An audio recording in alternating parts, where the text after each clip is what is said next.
call it, a qualifier. Yeah. Yeah. Now, neither one of these runners wants too easy a path, and they certainly don't have it today. Both of these guys, incredibly skilled runners. You're going to see some amazing stuff today. Welcome to all of us from the speed gaming community. Thanks to everybody joining us today from the front page of Twitch. We got a compass. Not really an item that our runners particularly want in Keysanity. No, even though the compasses and maps actually serve a little more useful of a purpose in Keysanity, the compass probably still the most unwanted item to find, I'd say.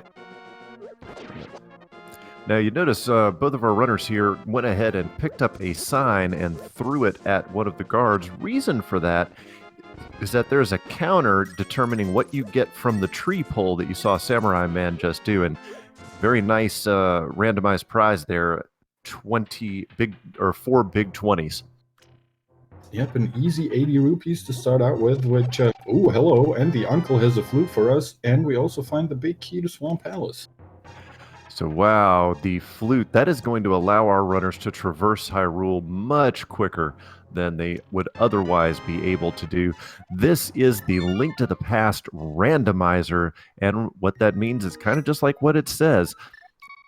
The items in this game are completely randomized, but with an algorithm that will ensure that every seed is completable. Now, finding the flute early in this game very much helps the runners traverse the world of Hyrule and unlock some locations that they wouldn't otherwise be able to check.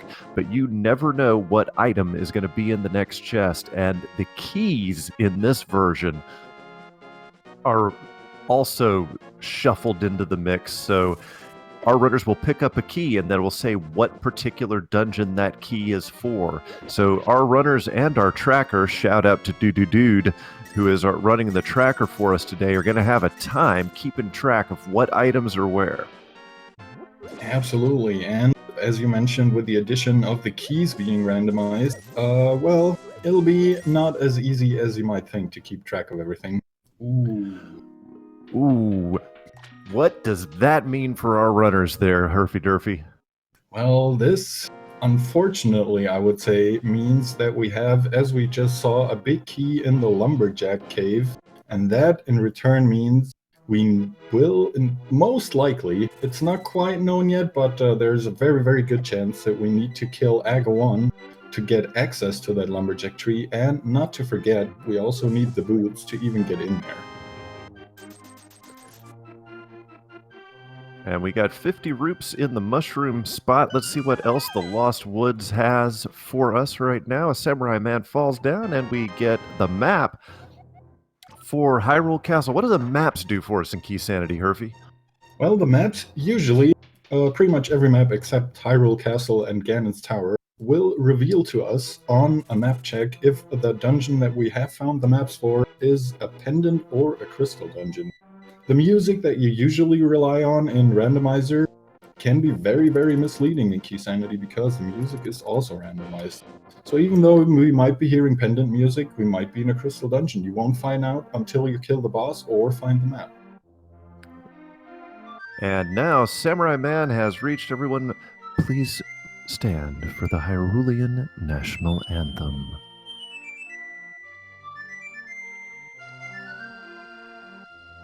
And as we like to say here in the Link to the Past randomizer, shout-outs to the Shades AT because the goose is loose. Indeed, we've got an almost synced up Swag Dog activation here. Elminster just a couple seconds behind. We get a pretty bad deal from Elminster over here.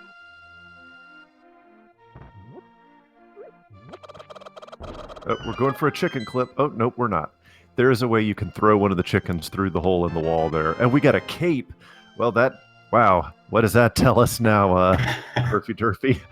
Well, our path to Aga1 is becoming clearer and clearer. We see something on the Lumberjack ledge, and now we grab the cape and a hammer in the back of the tavern. Stop. Hammer time. Hammer time? That's right. And I probably Or- shouldn't do this, but I'm going to do this anyway. I'm going to shout out to Sleepy Frau in the chat. That is my wife. I love her. I have to do that. At any rate, back to our game. All right, a hammer and a cape. And as I was saying, the cape allows us to pass through the energy barrier in front of Aga's tower, which usually you would need the Master Sword to, slash and get through. But with the cape, you have another chance of getting in there. So not necessarily a Master Sword that you will find before you kill Aga 1. Right, so Kakariko Village in the early part of the game is one of probably the most item-dense locations in the game. And as you can see here, we have access to so many treasure chests in the beginning, which is why most of the time you will see the runners head straight to Kakariko Village. We have the lamp there, which will ensure that none of our runners have to bother attempting to run through any rooms in the dark. Yep, and Elminster picked out a mirror from the well, as well as a couple more bucks here. We're already at Zora money. Usually, Keysanity is kind of stingy when it comes to rupees, but this time around, looks like it's not too bad. Yes, because you will need 500 rupees to buy whatever item Zora has. In the original game, obviously you get the flippers from Zora for 500 rupees. But in Randomizer, it could be anything. We've also found the big key to Thieves Town, which we definitely need to get through it. We don't quite know if it's a crystal yet, but in Keysanity, that usually doesn't mean too much.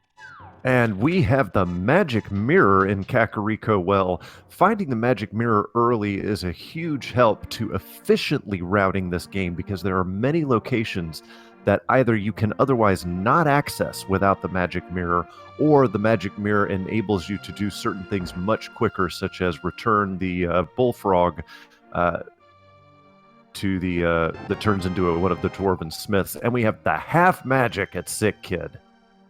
That's a very nice find early on. That half magic is not really something you absolutely need to finish the game, but it just makes your magic usage so much more efficient and manageable. I did not see what item was up on the... Hang on, let's see. What do we got? We have 50 rupes on the library shelf. Our runner's not going to be coming out there. They're coming back for that. No, especially not with how much money they've already found. They're both well above the 500 line for now. We see a shovel on the race game, so we're going to be grabbing that one. Yo, I heard you like fetch quests. Well, I kind of like this. I'm more a fan of the shovel in the digging game, but I'll take it. So the shovel unlocks only one location in the game, but particularly at this stage of the game, our runners can't afford to turn their nose up at anything, so they will go complete the race game to get the shovel, and almost certainly will run straight over to the grove to dig up the spot. Yeah, interesting choice. I think... Oh, okay, it looks like Samura1man opting to check the shovel spot later, immediately fluting up to Death Mountain. Can't say you blame him. Finding the flute this early in the game kind of gives you a hint that maybe you ought to go up to Death Mountain, because until you find the Titan's Mitts, Death Mountain is the only location that the flute really gives you access to. Just a big 20 in the dig spots, so shovel kind of a red herring. Yeah, not too great. We see a heart container on top of Spectacle Rock and a map inside of Spectacle Rock Cave, so nothing too great up here so far. But the magic mirror will give Samura1man access to Tower of Hera. He does have the hammer, so he will be able to complete that dungeon because he has both a weapon and a fire source.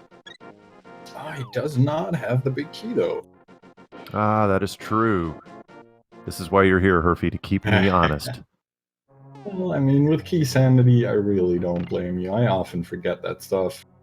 He'll really only be able to check the basement here and the first chest. So far, only a big 20. Decides not to pick that up. Elminster, though, heading down to a location that Samurai1man skipped, and that is the Mini Moldorm Cave. There are 5 items waiting for him in Mini Moldorm Cave, so let's see if this turns out to be the better choice than Death Mountain. Now, Samurai1man will have access to the east side of Death Mountain, however, and 8 unique items over there. Yeah, that's nothing to scoff at. With the early hammer, we can easily get over to that east side. I think it was an interesting choice here by Elminster to kill the mini Moldorms with the bombs instead of his hammer. Ooh. Oh, we have the bow in Mini Moldorm Cave. That gives Elminster the ability to complete most of Eastern Palace. Obviously, he will need the big key for Eastern Palace, but the bow is the item that usually locks it the most. Yeah, absolutely. And an early bow is just a convenient and nice find to have. It's another weapon, even though with the early hammer they're not really lacking. But yeah, it's just nice. It's one of those items where you're just happy to have it early on.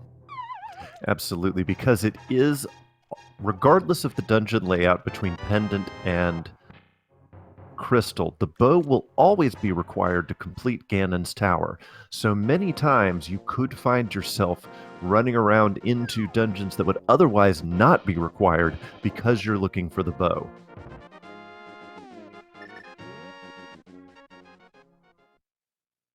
Elminster is going to go pick up the old man who gives you the magic mirror in the vanilla game, while Samurai1man is on the east side of Death Mountain. Yeah, the old man, let's see if he has anything for us. Even if he doesn't, at the worst, we get a new save and quit spot.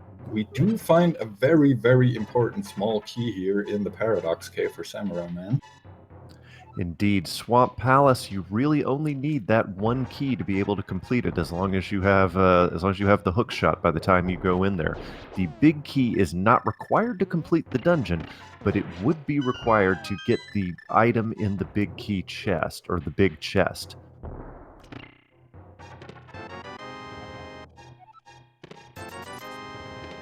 Got the map to Palace of Darkness, and well, what's in the next 2 chests? Oh, we got a key to Steve's Town and a big key to Tower of Hera. Wow, Samurai1man wishes he had been able to come here first. Oh man, yeah. That always, I hate it when that happens. That always feels awful. When you leave a place and then in the next place that you look, you find an item to be able to continue in the first place you were at. Let's see, does Samurai1man got to go back? Yes, he is. Oh, and he's also going to check the old man. He's only going to get a big 20 for his troubles, but can't say I blame him for this choice.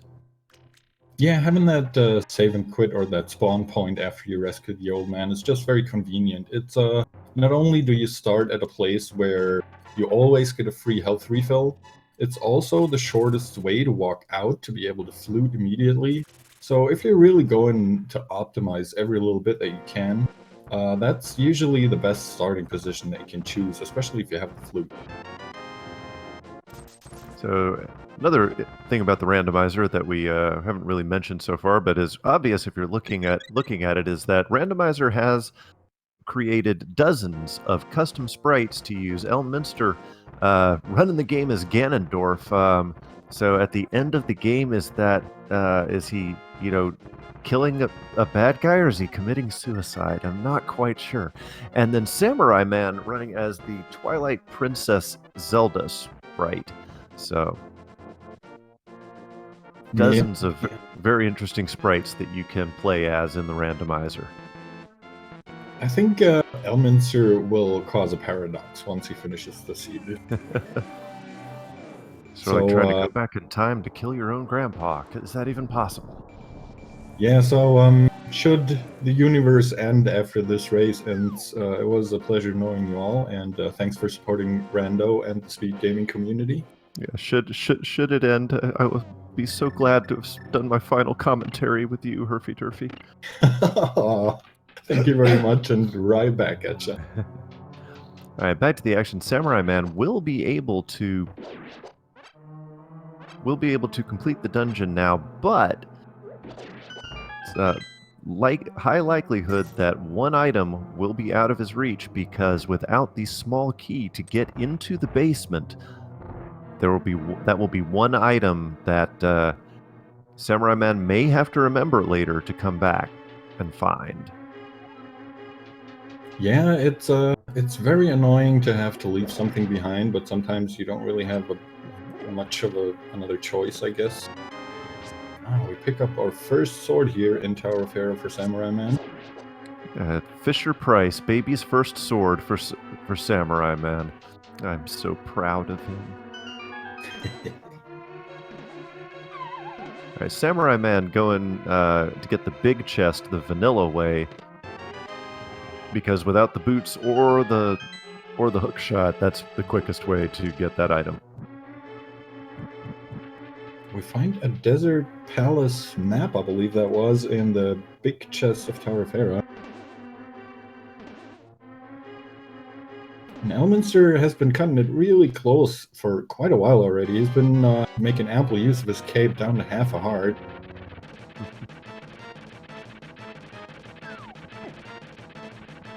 It's Samura1man going to use the hammer on Mini Moldorm here. The hammer actually deals the same damage as the tempered sword, so it's only going to take 3 hits to kill the Troll Dorm here. We call him that because he loves to knock people off of this pedestal. This is close. There we go, Samura1man. Whew. Nicely done. And we get the Moon Pearl! Oh, and the green pendant. Alright, so Tower of Hera was quote-unquote only a pendant, but at least it was the green pendant which we can turn into Sahasrahla and maybe get another very useful item out of that. Absolutely, that is entirely possible. Our runners now only are lacking a glove for access to the Dark World, but as you and I mentioned earlier, it may be that this game is telling them that for Dark World access, you're going to need to go kill Ganon first. But let's see, we still have a couple of locations to check here in the Light World, even with the items we have now. So good information there from Elminster, who just checked his map. Eastern Palace is in fact a crystal. Yep, as we just saw on that map check, that's what the maps get you. As soon as you find one, it'll show up on your actual overworld map. And meanwhile, Samura1man now checking the south shore of Hyrule here, the dam, and then probably making his way over to Mini Moldorm and maybe even the Ice Rod Cave. While Elminster is back in the Tower of Hera as well, gonna be finishing that up. So I'd say these guys are still extremely neck and neck, really. Absolutely, and as we have, if there's anything that watching and commentating all of these randomizer races has taught us, is that there's almost no lead that's safe before go mode. Absolutely. It's things can change so quickly. Just one location can make all the difference. Shoutouts to the OK guy in the chat, outstanding runner of this game as well, pointing out that the good old Spike Cave might be calling these guys as soon as they find a glove lift upgrade. But that is exactly emblematic, however, of how you have to think when you're playing Randomizer. What items do I have, and what locations are accessible to me at this time? Yeah, thinking ahead and trying to route out the best way to choose and open the locations that are currently available to you is probably one of the more, if not the most important skill to have in Randomizer. So Elminster heading up to do battle with the Troll Dorm, whereas Samura1man looks like he's going to head up to Sahasrahla, check the 3 items back in Sahasrahla's closet, and maybe dip into Eastern Palace. We will see. Answer another question from the chat. Can you run in this game? Yes, there is an item called the Pegasus Boots, which you get in the original game after completing the first dungeon and turning in the green pendant to Sahasrahla, which Samura1man is about to do here. He will get just a big 20 for his efforts. But once you find the Pegasus Boots, you can do a dash.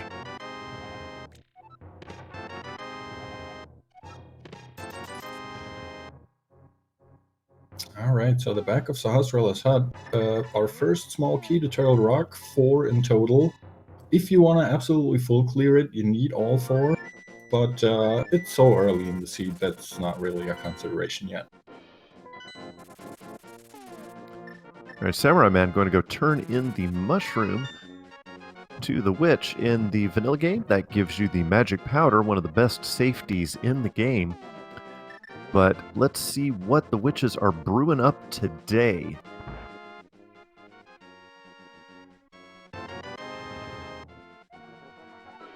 Ooh, small key to Castle Tower. And because this is Keysanity, as we've discussed, this game seems to be pointing toward Aghanim being required, but until you get 2 keys to Aghanim's tower, you're not going to be able to complete it.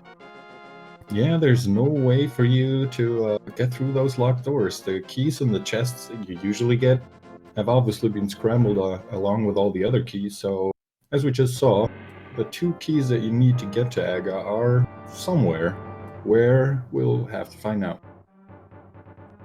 Alright, so Samura1man is going to head down into the basement of the castle, which is actually the first area you go through playing the vanilla game. There are 6 items that you can get through here. And so maybe the second Castle Tower key will be here. I think if we see the second Castle Tower key, that would be just a dead giveaway that it's Aghanim time. Absolutely. Except for one thing. No, we do have a sword. Never mind. We have a sword. Sword is required to defeat Aghanim. So. Also of note is that both players already have the mirror, which probably means after Chick and Zelda sell at the bottom here, they're gonna mirror out, and since they found a small key in the sanctuary, they're gonna be making their way through the sewers and check that dark chest and the back of the escape with another 3 items. Indeed. So far, not a whole bunch of anything here in the sewer, or the dungeon, my apologies. But as you mentioned, Herfy, the mirror is a great item. Additionally, not just because it allows you to traverse back and forth between light and dark world, but because at any time you can use the mirror while in a dungeon to warp back to the place you entered the dungeon from. Yeah, and since usually you have no way to do that here in Escape and in Hyrule Castle, it's not a thing that people really think about a lot. But as we just saw from Samura1man, if you use the mirror here, it just teleports you back to the entrance of Hyrule Castle and saves you from walking all the way back up, or what people usually do, death warping back to the entrance. Yep. And the I don't even know what you call that. The false wall's already been moved in open mode, and Samura1man gonna head straight down to the dungeons. Let's see what is there today. Elminster right behind him, neck and neck race so far. But once we get Dark World access, we will see if there is a route divergence between our 2 runners. Yeah, so far they've really made pretty much the same choices, maybe in a little bit of a different order, but there hasn't been too much possibility to make a different choice.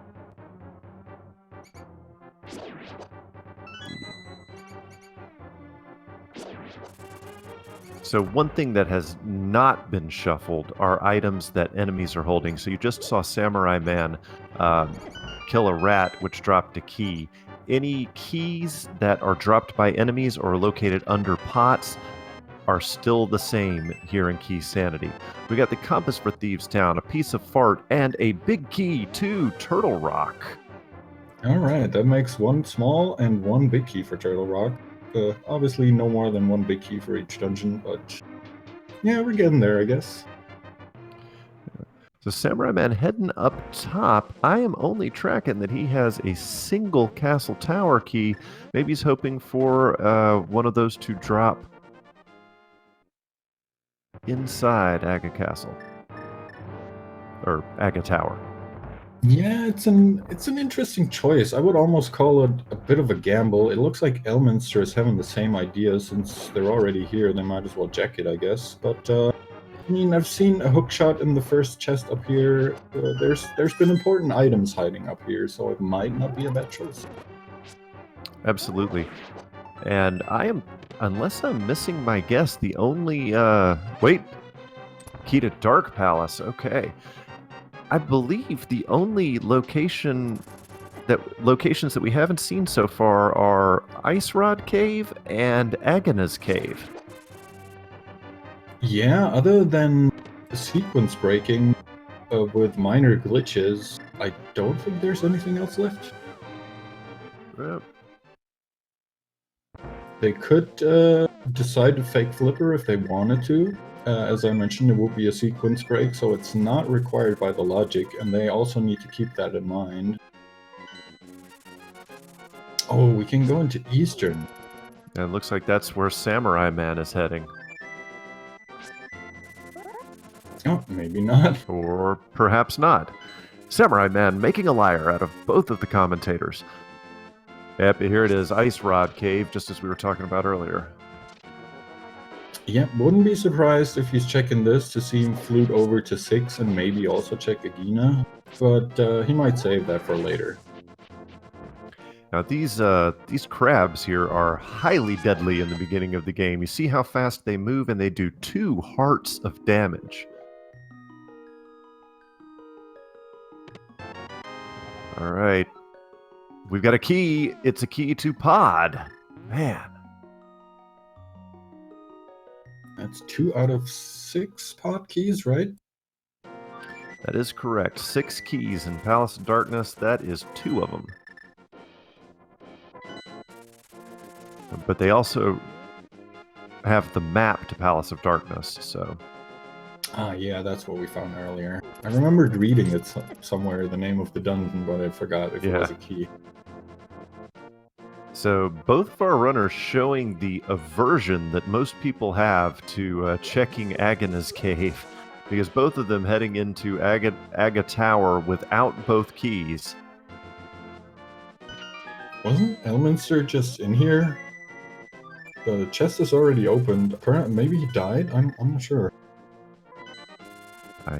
I missed it. We were too busy trying to figure out what was in Ice Rod Cave. Yeah. Looks like he just forgot the second chest here, so he'll be picking that up. I believe it was a big key, okay? Big key to Skullwoods. Yep. So now both of our runners back on pretty much dead even footing. I can't think of any place that one runner has checked that the other has not.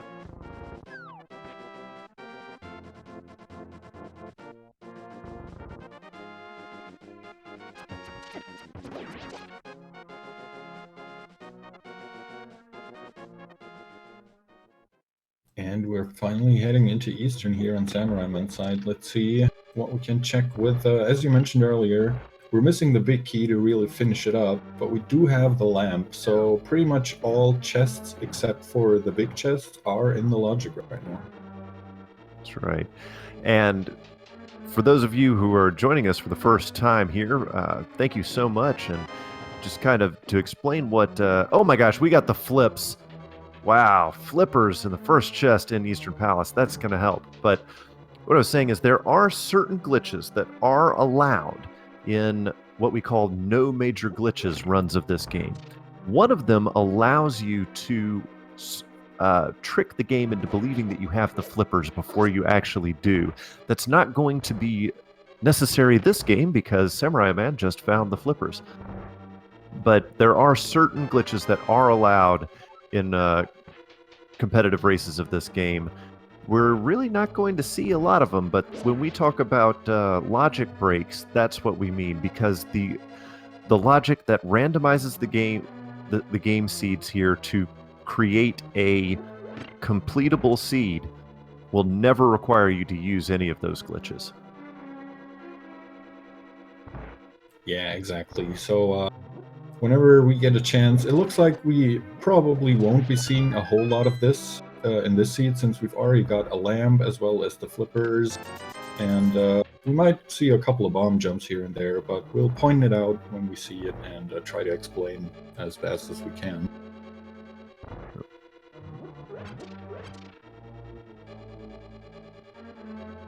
So not only does the big key prevent Samura1man from completing this dungeon at the moment, but it also prevents him from opening the big chest that you just saw on that previous screen.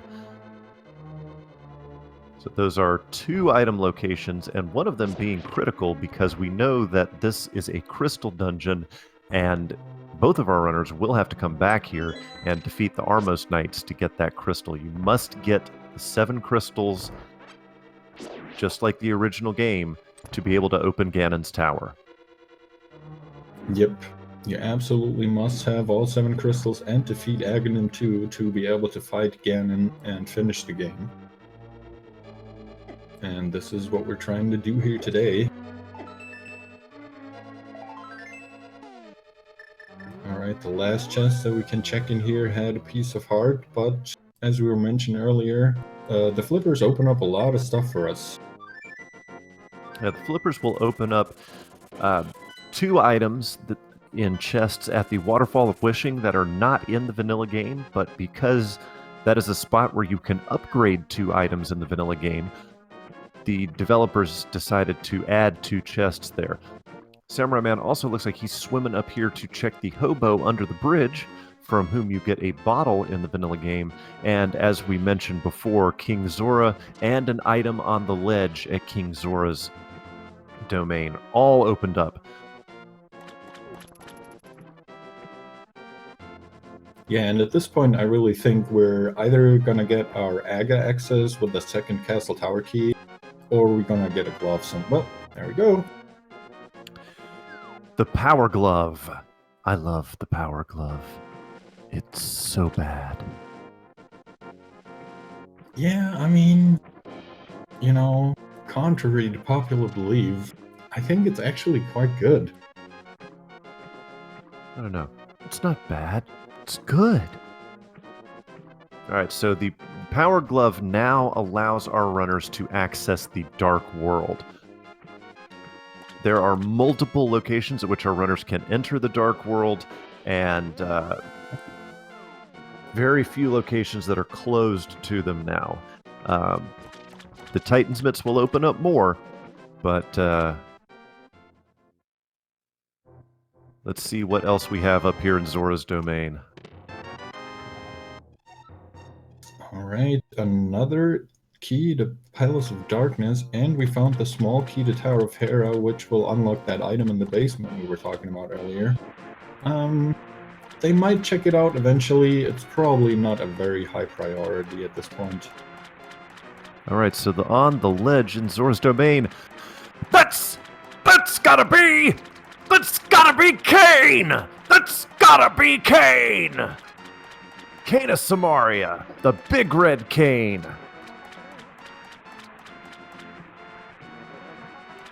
That is an amazing thing to find here. Let's see if Zora doesn't scam us today.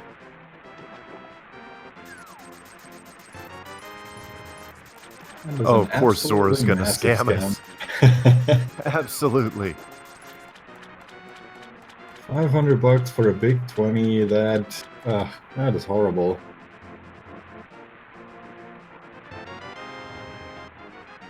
Alright, and Samura1man picked up his cane, probably very happy about that one. Kain of Samaria, greatest item in the game. Fight me. I have no intention of arguing with the master of the cane, I would almost say. Alright, let's see where Samura1man goes now, because there are a ton of options available to him. You know, with the fact that we've collected 3 keys for Pod, we got the bow, we've got the hammer. Palace of Darkness seems like a great choice at this time. Yeah, and as you were also mentioning earlier, now that we have the Dark World access, we are finally seeing our route divergence, with Elminster apparently checking Hype Cave first, and then maybe getting the hint from the bomb shop guy to tell him where crystals 5 and 6 are located. Absolutely. And All right, so this cave that Elminster is about to head into is, as you called it, the hype cave, because there are 5 items here. It has been known to produce some of the best progression. We got a small key to Turtle Rock. We got 300 roops. We've got a big key to Pod. Oh man. my! And a Pod small key. That is huge. That's probably going to be pretty painful for Samura1man once he checks that hype cave. I agree. Elminster checking Hype Cave before going into Palace of Darkness is going to give him the ability to full clear it as long as he can do a glitch we refer to as the Hammer Yump. Yep, and with the quality of the runners here, I have no doubt they can. Sorry for interrupting you. No, to say Swamp Palace and Stevestown, if I read that right, are crystals 5 and 6 that give us access to the Fat Fairy on the pyramid. Yeah, and we already have pretty much everything we need to get into both of these dungeons. Unfortunately, we're still lacking a hookshot to really finish up Swamp Palace, but other than that, we're in a pretty good position right now. So, ladies and gentlemen, we're about 35 minutes into this. We would like to welcome everybody who is checking us out from the front page of Twitch. Welcome from all of us here at Speed Gaming. We'd like to remind you, hey, if you like what you're seeing here, and how could you not? These are amazing runners putting in great work for your entertainment. Why don't you give each of our runners today a follow here on Twitch? And hey, while you're at it, if Legend of Zelda isn't your thing, maybe you're more of a Mario person, maybe you're more of a Metroid person, or many of the other dozens of games that we have speed running competitions here on Speed Gaming. Take a look at Speed Gaming channels 1 through 4 here on Twitch to see some of the best runners in the world compete to beat games as fast as possible. Gotta go fast.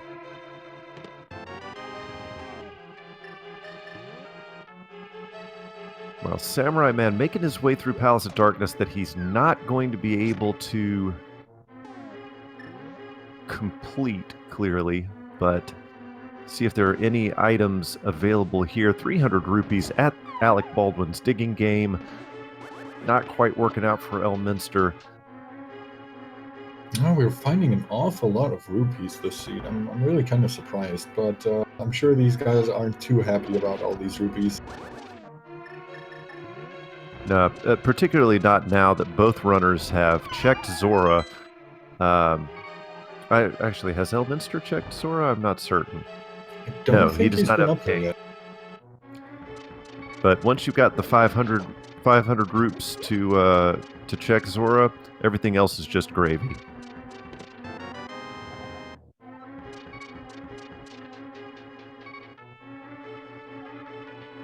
So far, it doesn't look like Samura1man has really pulled anything great out of Pod yet, but we still got quite a couple chests left. There's the silver arrows. Oh, silver arrows. One of those that, you know, not necessary to complete the game, but you will never see a runner turn them down. Yeah, you're never unhappy about these. If you open a chest and they have silver arrows, you're never going to be unhappy. Silver arrows kill most enemies in the game in one hit, including most dungeon bosses. So, very nice item to have. Yeah, they're extremely helpful for the dungeon bosses, not just for killing Ganon in the end, but for example, Vitri is the boss of Mire. Fighting him without silver arrows can be quite annoying. Without a doubt. All right, Samura1man in the Maze of Darkness portion of Palace of Darkness. 2 items in here, plus 1 in the big chest when he bombs through the wall. Meanwhile, Elminster checking out Stevestown, lair of the thief blind, finding just triple booms in the first chest. But as we know, this is a crystal dungeon because the bomb merchant told us so. Yep, Samura1man pulled out the big key to Desert Palace from the dark maze here in Pod. Gonna be heading back to the entrance here. I think he can only check one more chest, the one that you fall down to in the very beginning and then press the switch. I believe you're correct. It looks like he is going to check that chest before he nopes on out of here. Meanwhile, Elminster continuing on in Thieves Town, just finding 10 arrows, no help. Now, one thing you do see underneath Samurai1man's rupee count and Elminster's is a tracker of the number of locations in the dungeon that you have checked. Samura1man has checked 10 out of 14. You only get that counter if you have the compass for that dungeon. But our runners, they know what locations are where, so I'm not certain that's an incredible help to them, but can be a great help when you're first learning to run this game. By the way, thanks to the Donk Destroyer for the bits. Very much appreciated. Yeah, thank you very much. So Elminster coming up on what we like to call the Hellway, because it's quite annoying to get through with all these things flying around and the fire bars. And only with the Fisher-Price sword. Oof, that's tough.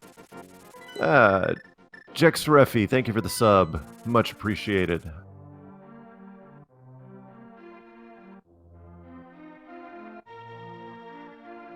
And these green crickets/grasshoppers, whatever you want to call them here in Thieves Town, just like the crabs in the overworld, fast, unpredictable, and do 2 hearts of damage unless you have a tunic upgrade. So some awful, awful enemies. You see them beating the heck out of Elminster. Yeah, Elminster not having too much luck with these guys. They're blocking the chest and he just powered through, now down to 2 heart. 3 more locations to check. With the hammer in hand already, he can pretty much full clear everything here.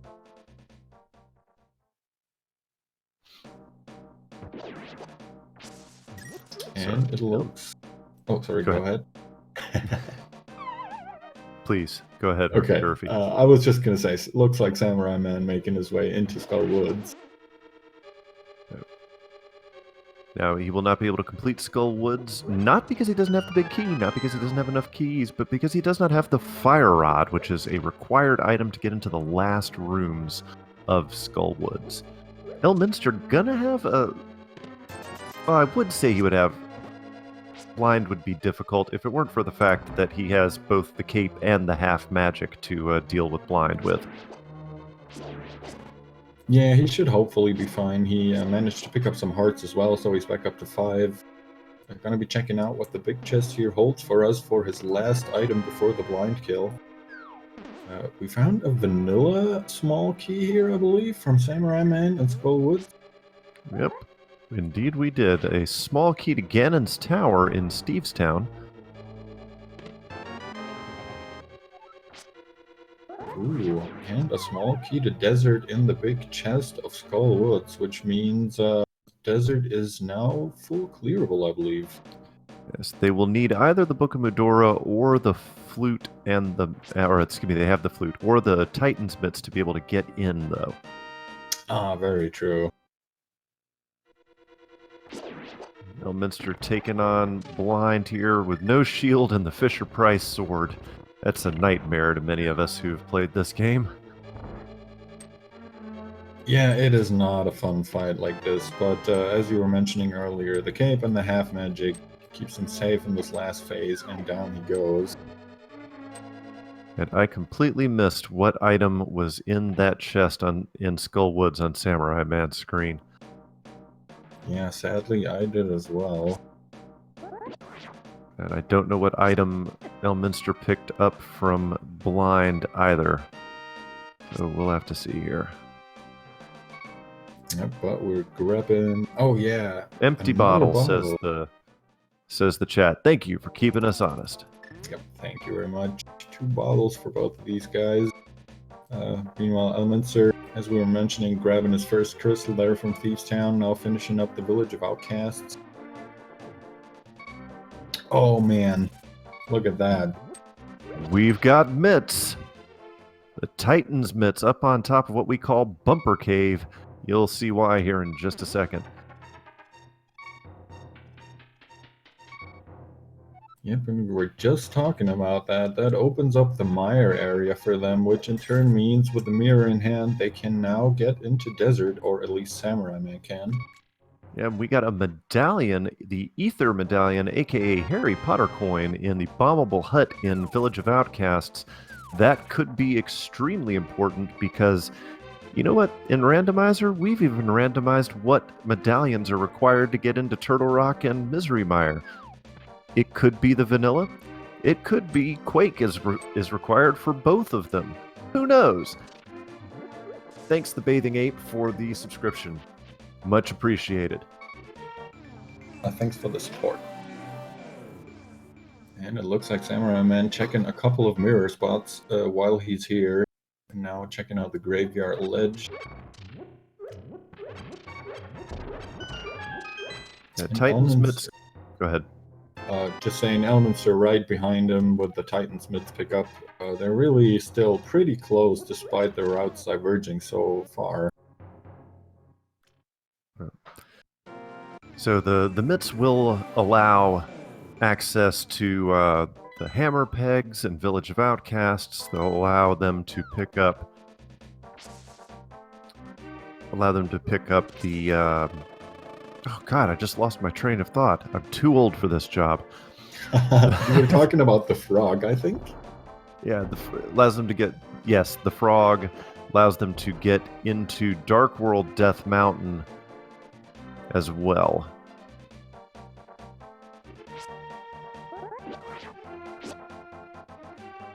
Oh yeah, we can't forget about that. The east side of Dark World Death Mountain is another big treasure trove. We also can find out which medallion we'll require for Turtle Rock if they're so inclined. We can check out what's on the floating island. I'm not sure if either of our runners checked that earlier. Samura1man up here to check the bottom feeder, aka the catfish, aka Quakefish. To answer our question from the chat, yes, both runners are running the same randomized seed. So every time you generate a new seed, there's going to be a different item distribution. But for the tournament, the same random seed is distributed to both players. So items will be in the same locations on both sides. Thank you for the sub, Site Tyson. I'm sorry if I butchered your name, but thank you for the continued support. So now Samurai is going to head on into the exact same place Elminster is, over here to the shack, next to Misery Mire.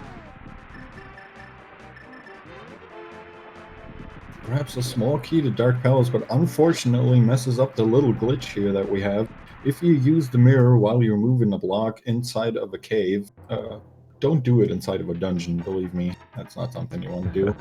But if you do it inside of a cave while the block is moving, you will delete the block, as we just saw on Samura1man's side. So 2 small keys to Pod and to Turtle Rock.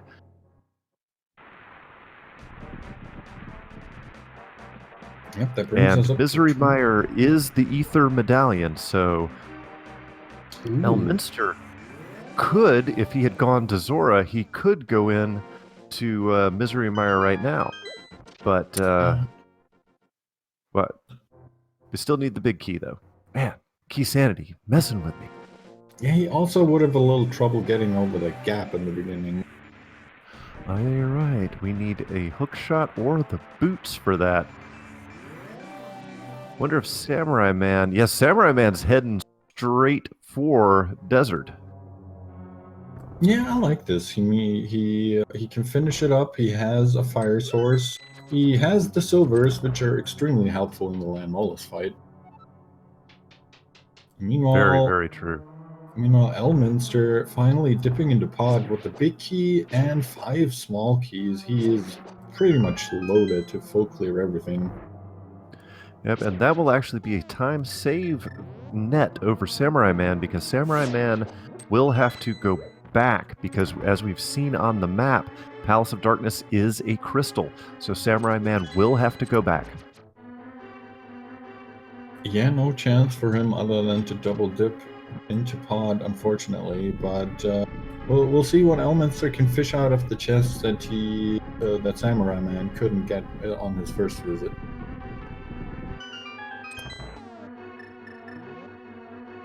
All right, so I expect The Samurai Man pulling out the hammer. Does he remember that he has silver arrows? I certainly hope so. The hammer strat is quite interesting. I mean, it's possible as we see, but since the hammer hitbox is so small, it's quite difficult, and the little rocks that they shoot out when they come out of the earth will most likely hit you. I think Samurai Man may have forgotten that he has the bow, because the silver arrows will kill each Landmala with one hit. Not that it's looking like this is stopping him from defeating Landmalas. Ooh, needs to be very careful now. Ooh. Ooh, okay. Perfect placement. And that is our first... no, it's not our first crystal. It's Samurai Man's first crystal 50 minutes in. Not our first crystal of the match, however. And looks like we've only got 3 bombs in the vanilla big key chest here in pod, so not really a big deal that Samura1man couldn't pick that up in the beginning. Hey, Yuritsu, thank you for the sub. And appreciate the shout out. Let's see if Samurai goes back into Desert Palace proper. Now, there is one item on a torch in Desert Palace that is he is not going to be able to get right now. But whether or not that item is consequential or not has yet to be determined. Samurai Man picking up the 10 arrows. Yeah, I guess why not? I mean, maybe that reminded him, oh wait, I could have done this with the silvers.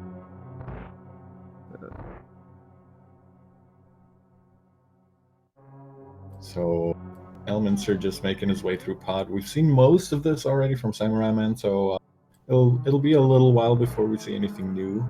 Samura1man, on the other hand, now making his way, as you were mentioning, into Desert Palace proper. With that small key he found earlier, he's in a pretty good position.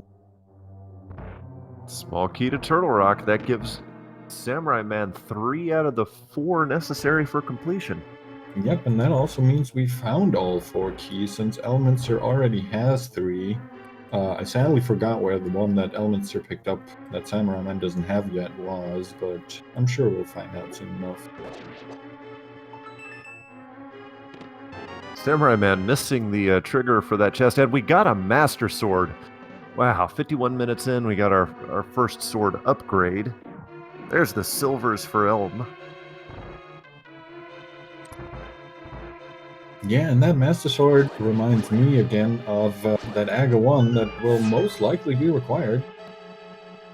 Yeah, we don't know what big key is there. Samurai Man, you left the treasure chest in that room. We got the red meringue. I think his plan might be to pick this up and then go out of the right exit and check Agina's cave, maybe? Yeah, that's an excellent point. All right, now Elminster on your left side here is going to demonstrate the trick we refer to as the hammer yump. The reason it's referred to as the hammer yump is because in the vanilla game, the hammer is in this big chest. But he's going to use a bomb to propel him across the gap, press up, and he will actually clip through just like that. Yeah, beautifully done. Nice setup. Gets to go into the dark maze from the back here, saving a key which will make it possible for him to make his way over to the Helmasaur King and actually finish up the dungeon. And getting to this room this way obviates the need for a key, so that is why Elminster does not need all 6 keys from Palace of Darkness to complete this dungeon. Yep, and the little counter as that you were mentioning earlier from the comp is now showing 13 out of 14. Only King Helmasaur left for Elminster, picking up his last item and then full clearing pod. Samurai Man taking a trip on the Swag Duck Express back to Kakariko Village. Gotta think he is gonna head to I lost my train of thought. Thieves Town. Old men shouldn't be allowed to commentate. All right. I think you're doing just fine.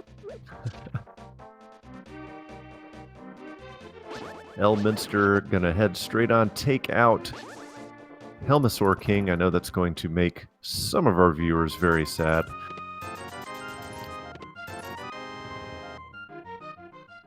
And Samura1man heading, traipsing over territory that Elminster has already completed. And we're about an hour into this race. We'd like to remind everybody who's watching, welcome to all the people who are watching from the front page of Twitch. We're so glad to have you with us today. We'd like to say, hey, if you are enjoying what you're seeing today, and we know you are you not entertained? Because if you are, please give Elminster and Samura1man a follow here on Twitch. And if you're excited to see games beaten as fast as humanly possible and players competing head-to-head against each other to do so, well, then you found Nirvana in speed gaming here on Twitch. There are 4 speed gaming channels, dozens of different games being run at different times of the year. Check out speed gaming for all of your speed gaming needs.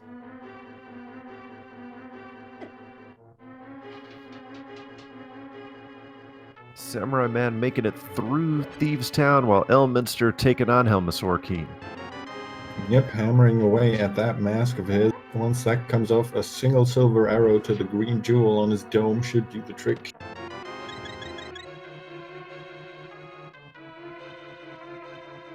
One silver arrow.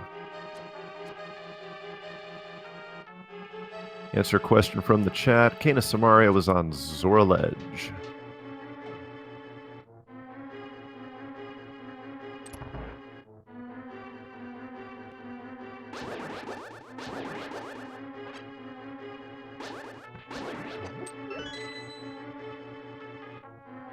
So the question now is, where does Elminster go from here? Samura1man going to go ahead and complete Steve's Town, which Elminster's already done. Where do you go, Herfy? Yeah, I'm wondering about that. It looks like Elminster is walking back out, which suggests to me that he's probably going to check over on Pyramid and then probably make his way up to Quakefish.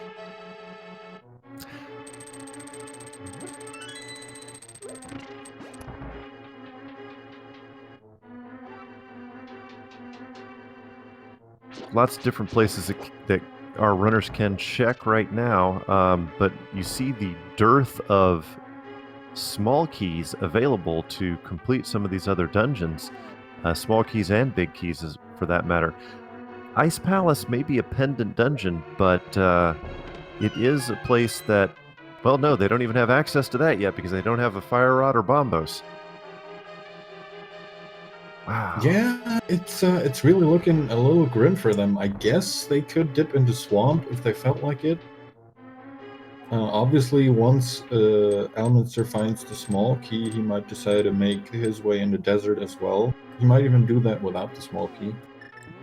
Just a big 20 on the pyramid ledge.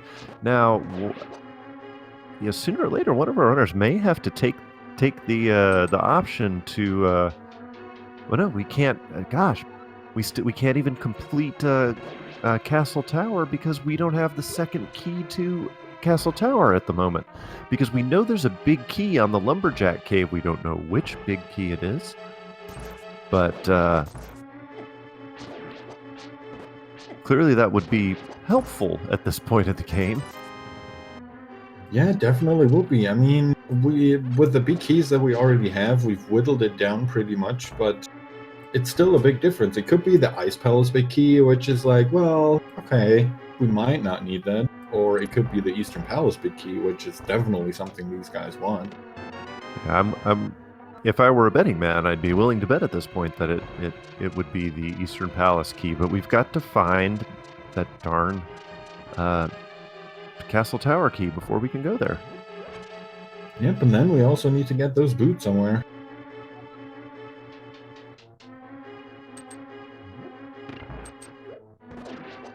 Our runners do have keys for Turtle Rock. I believe Elminster just picked up his 4th key for Turtle Rock, if I'm interpreting this correctly, but I could be wrong.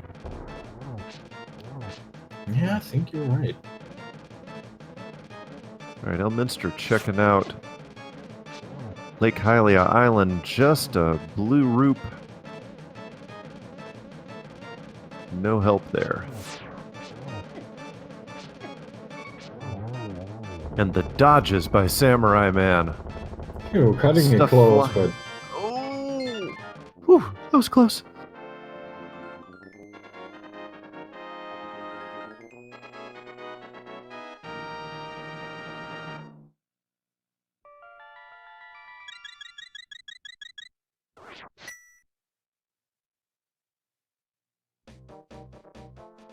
alright, Samura1man picking up his second crystal here. Where is he headed now? I know Elminster about to get his Cane of Samaria.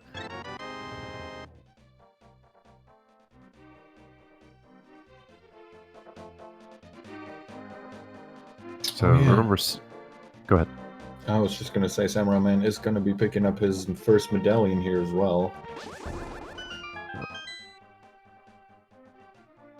And that's gotta be Kane for Elminster over on the left side. Remember, Samurai-man 2 has got to go back and complete Palace of Darkness. Yeah, very true. He definitely needs to go back in there at some point.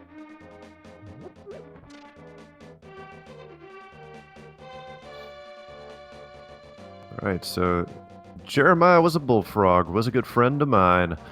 Samura1man gonna take the frog back to the blacksmiths, see what item they have to offer him, but first, probably gonna knock down all these pegs and see what's in the cave that appears there. Yep, can check that cave on his way, and after you rescue the frog, you can pick up Gary's lunchbox, as we like to call it, the little purple chest that will be in the Dark World blacksmith's hut. Also another item that we might need.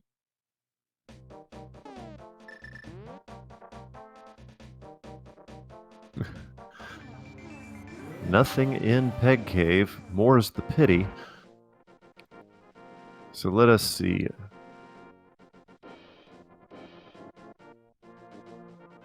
I think after this, Samurai-man would go and take the lunchbox down as well.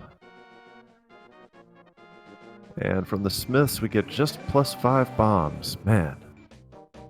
Alright, so we are reaching kind of a dry spell here in the randomizer. Been a while since we found anything that's going to give us good progression. Yeah, we started out pretty nicely, and it's kind of run dry.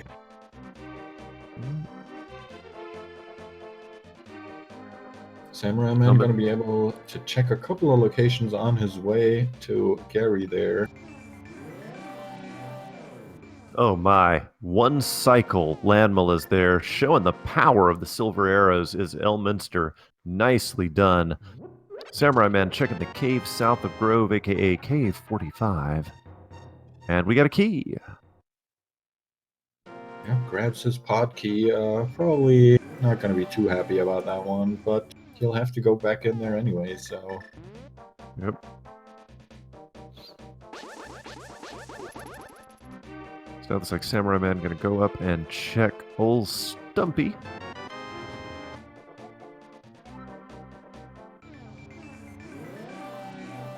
Gets the map for desert. It's a bit late for that. Yep, just slightly.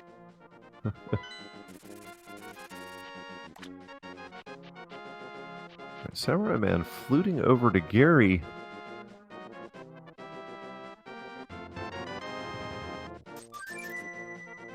Oh, very disappointing. Yeah, very disappointing. Big 20, but did Samurai forget to go to Hype Cave? Unless he's going to do it right now, which is what it looks like. Elminster finding his Master Sword in Desert Palace. Yep, unfortunately for Elminster, he doesn't have the small key yet, so he might want to come back here.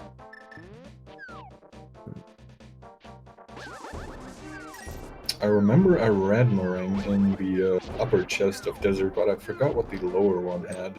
I don't believe it was anything special.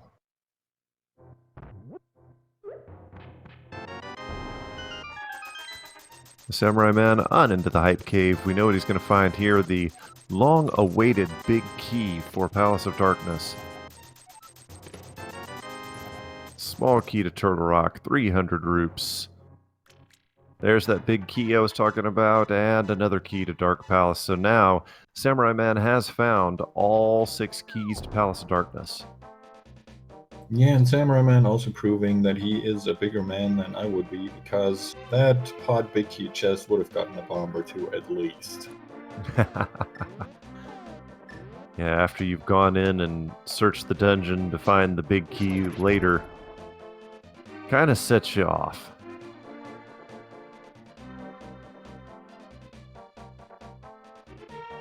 Yeah, especially if they're in a location like this, where you could have been 20 minutes ago.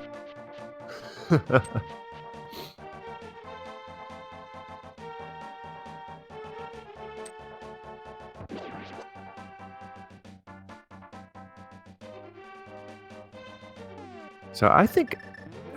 No, man, I don't know where I go at this point. Maybe we check the first chest in Swamp Palace. It's possible that it has something. We can't even get into Ice. We can get into Mire. No, we can't get into Mire. My gosh. I think at this point, if we can open up Turtle Rock, I might go in there, or Swamp Palace. We can check pretty much everything except for the back half where you need the hookshot. We do have the small key already. Yeah, Dark Death Mountain probably seems like the best play here, even though you don't have the hookshot to clear the infamous hookshot cave, nor do you have the boots where you could actually bonk across the gaps to check one chest in hookshot cave. But you do have Super Bunny Cave, and as you said, if you can get into Turtle Rock, there are a couple chests at the beginning that you can check as well. Oh, looks like Elminster is immediately going back to Desert Palace here with the small key that he just picked up. All right, Samura1man says, "Finally, I can finish Palace of Darkness."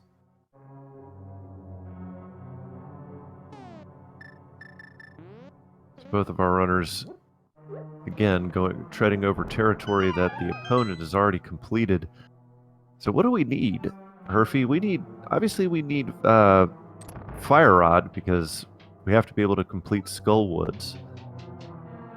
We need the boots, because the boots are going to be required to knock down the lumberjack tree.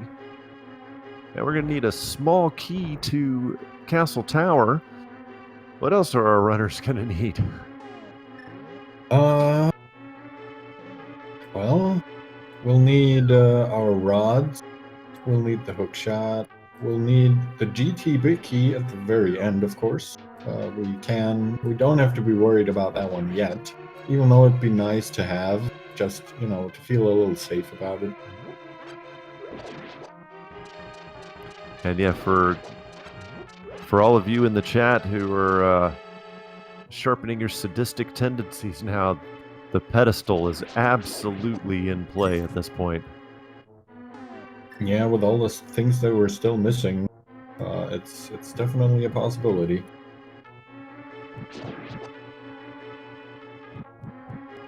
And for those of you maybe new to watching a randomizer race, the Master Sword pedestal is also randomized, which means it's possible for a progression item, a game required to beat the game, could be on the Master Sword pedestal, which means you would have to collect all 3 pendants to be able to get the item on the Master Sword pedestal. Just saying. Yeah, and just to make it a tiny bit more brutal than it already is, you'll also have no way of checking it unless you find the book, so you might end up having to just blind pull it and hope for something useful. That's right. The Book of Medora will allow you to read the writing on the pedestal. It will give you a hint to what item is there, but you won't be able to even do that. But Elminster, it looks like he is checking Dark Death Mountain and is going to begin with the Spike Cave. Yeah, we were mentioning that earlier. So with half magic and the cape and the amount of hearts that they've collected in the meantime, Not a problem at all to get through here.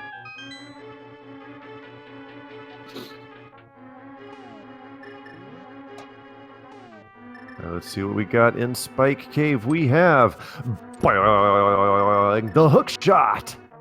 Oh, that's amazing. And we see Elminster thinking about maybe making his way back out of Spike Cave, but decides to save and quit anyways. Yeah, with the hookshot, now we can even get through the hookshot cave. Oh, interesting. Looks like Elminster going to immediately finish off Swamp Palace and open up the Pyramid Fairy. He will be able to full clear it. So to answer a couple questions that were in chat. First, yes, the bosses that have pendants and the bosses that have crystals are randomized. The 3-0 on the top middle is their current record in the tournament. Both of these runners are undefeated in this tournament. One of them is going to receive their first tournament loss today. So the stakes are high in the 2018 Spring Link to the Past Randomizer Keysanity Tournament.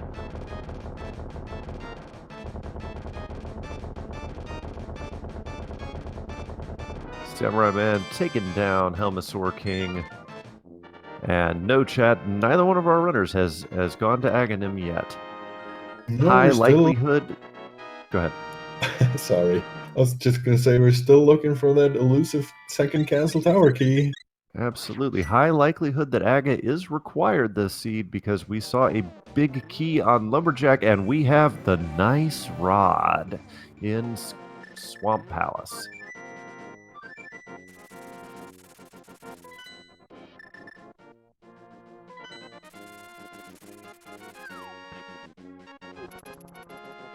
So already a very nice first chest item here in Swamp Palace, as you were just saying, and I rudely cut you off again. A big love here in Swamp Palace. No, you're not being rude at all. This race is starting to get hype now. As Samura1man seems to be getting some required items here in Swamp Palace. And it looks like Samura1man's going to be hot on his heels. Looks like he is also heading to Swamp. Can't blame them. We really want the fire rod right about now. Yeah, I'm sure instead of the ice rod, I'd rather have the fire rod, especially since we still don't know if Turtle Rock is even required. Or at least, if we're required to kill the boss of Turtle Rock Trinex. Yeah, it's a 50-50 shot because Misery Mire and Turtle Rock, we don't know whether they are pendants or crystals yet, but one of them has to be a pendant, one of them has to be a crystal.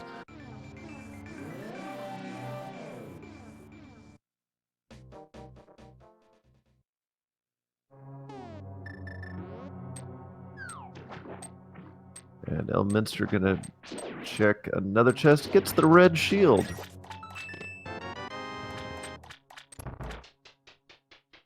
Yep, probably the most underrated shield of Link to the Past. I would be inclined to agree with you. One problem that we're seeing here, though, Samura1man doesn't have the hook shot. Oh yeah, that is unfortunate. Again, that will require him to double dip just like he had to do in Pod and come back here to kill the boss and grab his crystal, while Elminster is going to be able to just full clear everything and never have to set another foot into Swamp. Elminster's routing decisions paying off here because he only had to single dip Palace of Darkness to do a full clear. He's only going to have to single dip Swamp Palace to do a full clear, whereas Samura1man is going to have to double dip both of those dungeons. He's already double dipped Pod, and because he does not have the hook shot, he's going to have to double dip Swamp.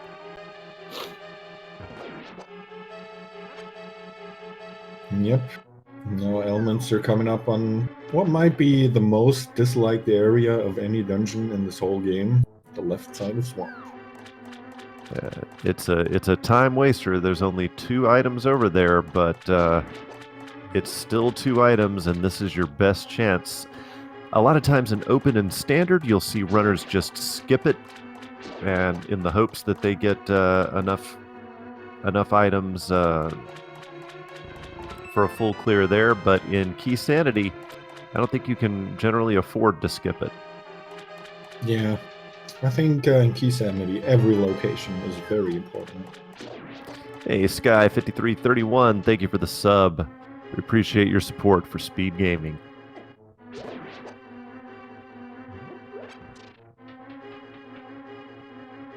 So it's all going to come down to, well, we'll see. We'll see what it comes down to here, because Elminster is going to be able to full clear this dungeon.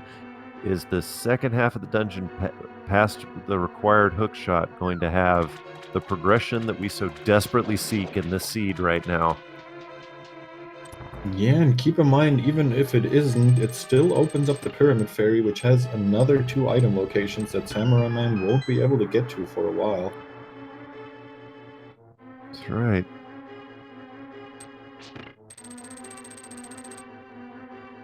Elminster already in the area that Samura1man is not going to be able to get to. Samura1man going to check the left side, then he's going to have to nope on out of here.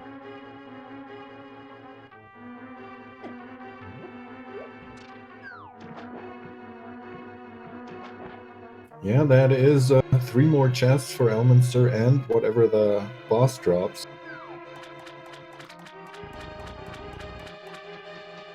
All right, so we've got the wavy coin and the other cane. Yeah, that's pretty nice. Having another medallion raises our chances of being able to open up Turtle Rock. And having another safety item, I guess, while not necessarily needed for these guys, you know, you're not going to complain, I guess. No, not at all. Although it is the wrong coin. It is the wrong cane, because Cane of Samari is the best item in the game. Oh yeah, there's no doubt about that. No arguing about that. But the Bombos medallion gives Elminster the ability now to complete Ice Palace as well. Oh yeah, very true. And with the half magic, it's absolutely doable. It's doable without the half magic. It's just a lot nicer if you have half magic. Indeed. So Samura1man, as we mentioned earlier, does not have the hookshot, so he has to nope on out of Swamp Palace. Oh, Elminster's got to be careful. He's down to 2 hearts. Yeah, these puffs taking 2 slashes from the Master Sword makes it a little bit annoying, especially if you hook them from below, which Elminster is obviously trying to avoid. But looks like he got it down. Gonna be needing 1 silver arrow. Can be a little tricky to hit, but no problem for Elminster. Not for these runners. All right, Elminster gets another crystal. I mean, Ice Palace is right next door. So I gotta think that that's where he's headed. Yeah, I'm really curious if he's immediately going to Ice Palace or if he's grabbing that big bomb. And nope, it looks like you got it right. He's hitting up the big bomb. Alright, looks like that's what he was working towards with that Swamp Palace clear. We'll see if it pays off. I'm still a tiny bit baffled about him not saving and quitting back to the old man and finishing up East Death Mountain after finding the hookshot in the Dark World, I mean. Yeah, that was an interesting decision. You know, it may turn out to pay off for him, because now he has the ice rod. Should he find the fire rod, either here at the Pyramid Ferry or on Dark Death Mountain, he can go straight in and clear Turtle Rock. So this may end up. We've seen Elminster's routing decisions work out extraordinarily well for him this seed, and this may be yet another time where he's predicted the logic very well. Yeah, and it seemed to me that this was an absolutely deliberate decision by him as well, with the save and quit after the hookshot and then going right in the swamp. It was like Samura1man. Let's see if we see some frustration slashes or some bombs here. And no help at the Pyramid Ferry. Nope, nothing at all. And Samura1man, once again, managing to find the item that he just needed in the place he was in before, a minute after he left there. There it is. There is the hookshot. Might be a little tilted there. Forgot that he couldn't mirror out of that cave. Yeah, And he is not happy about that. To answer a question in the chat, the runners have no idea where their opponent is. They're in a race room in the Speedruns Live IRC. The only thing that they know is that they get a countdown. They will know when their opponent finishes and enters .done into the SRL chat. So, Elminster heading into Super Bunny Cave. Let's see what turns up. Yep, looks like both of our runners deciding to finish up what they started, so to speak. Samura1man immediately heading back into Swamp while Elminster finishing up his Dark World East Death Mountain visit. But this will be quicker than it was last time, but still having to double dip 2 dungeons makes it difficult for you to beat your opponent when you are racers at this level. Yeah, so far Elminster really managed to save a lot of time over Samura1man just from that pod and that Swamp Palace. Absolutely.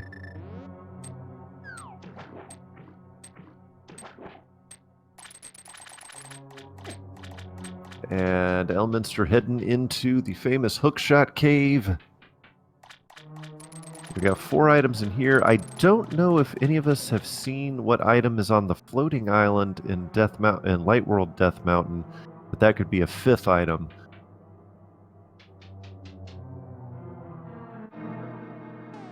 Misery Mire, big key, so Elminster can finish that dungeon now, and everybody's favorite bug catching net.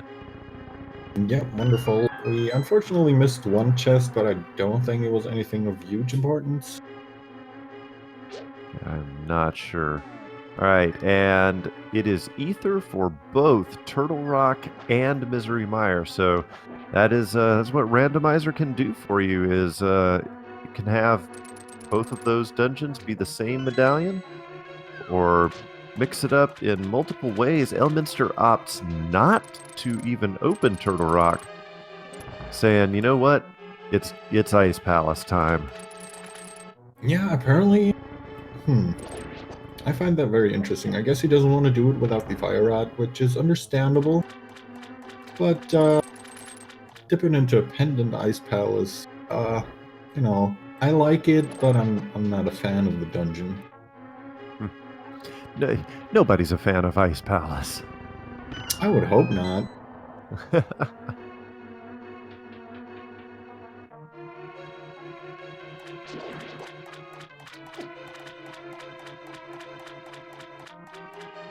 All right, so Ice Palace has...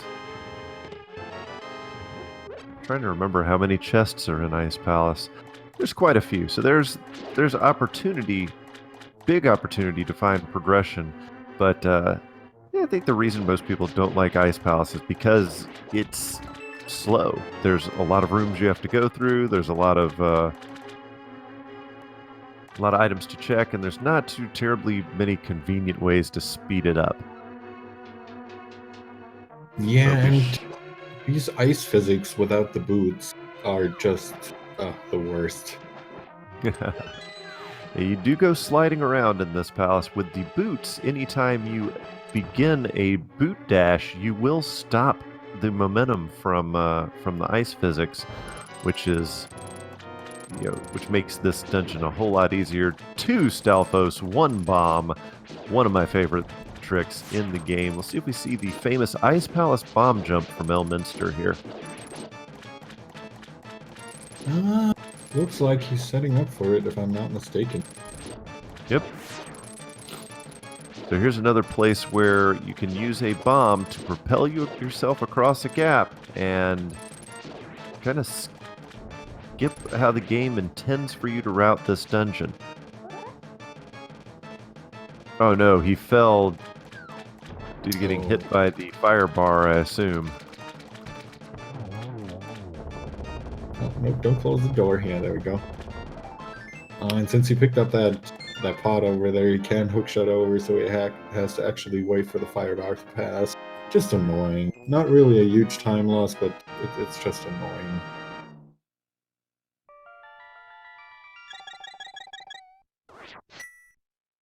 All right, Elm taking advantage of the fact that the Hookshot will kill these Pengators in one shot.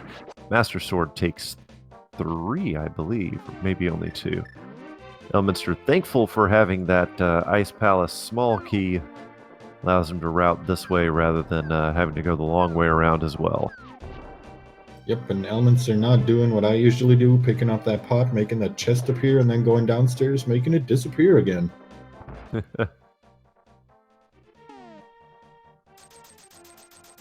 All right, Samura1man taking the big bomb to the pyramid. As we know, going to be sorely disappointed, but that's okay. Still looking for... We know we're looking for a couple items here. We're definitely looking for the Ganon's Tower big key. We're relatively certain we're going to need the second key for Castle Tower to get whichever big key is on the Lumberjack Cave. We gotta have a fire rod, and because there's something on Lumberjack Cave, we're also going to need the Pegasus boots. Yeah, there's quite a lot of stuff still to find.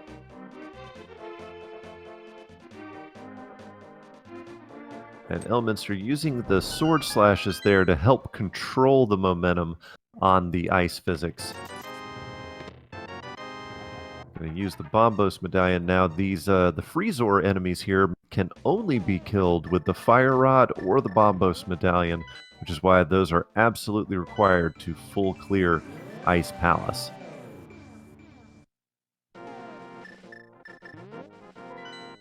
Elm does not have the big key, so he is not going to be able to open that chest.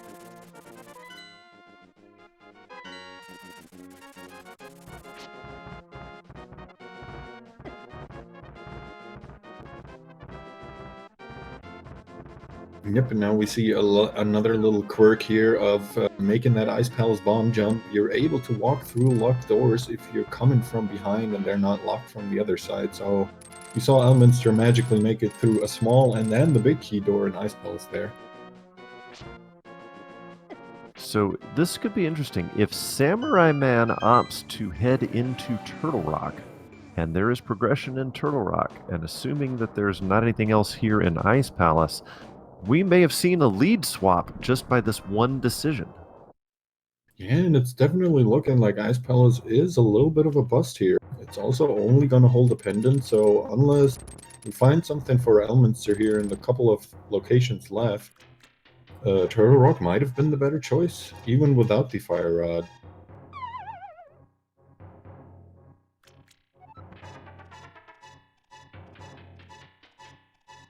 That's why we said earlier, no lead is safe till our runners are in what we call go mode.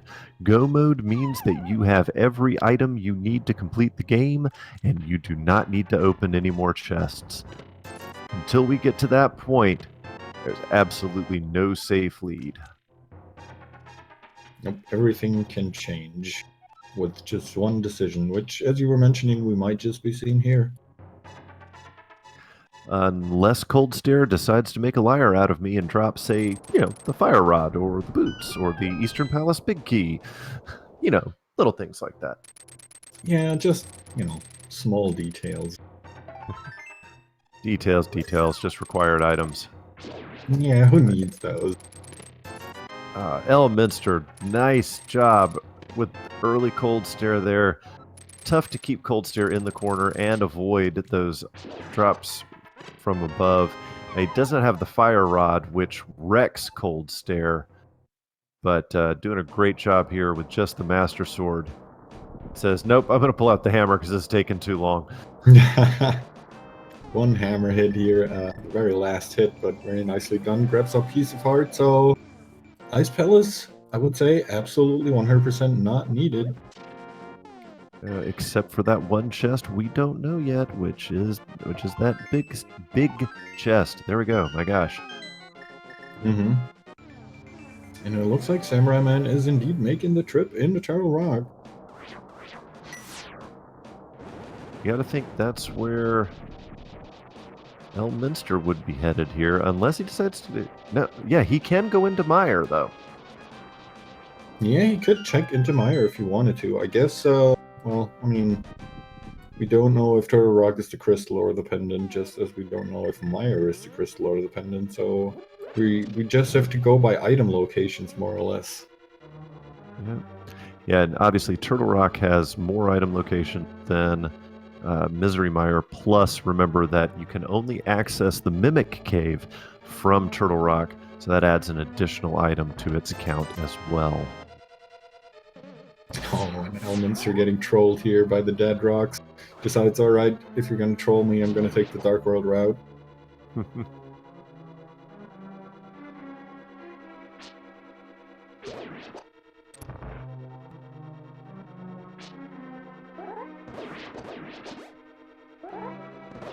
And that's why one of the reasons, or here's one of the reasons that we call Turtle Rock the Super Mario Dungeon. There you see the Pokey, there you see the Chain Chomps, you're about to see the lava and the pipes. This is the Super Mario Dungeon. Just a big 20 for Samura1man's efforts there, though, on the Chain Chomps, who do, I believe the Chain Chomps do more damage than any other enemy in the game other than Ganon. Yeah, they're just ridiculous, and that also reminds me that we still haven't found a single male upgrade for either of our runners, so even though they have a lot of hearts now, everything in Dark World does at least 2 hearts of damage still. Yep.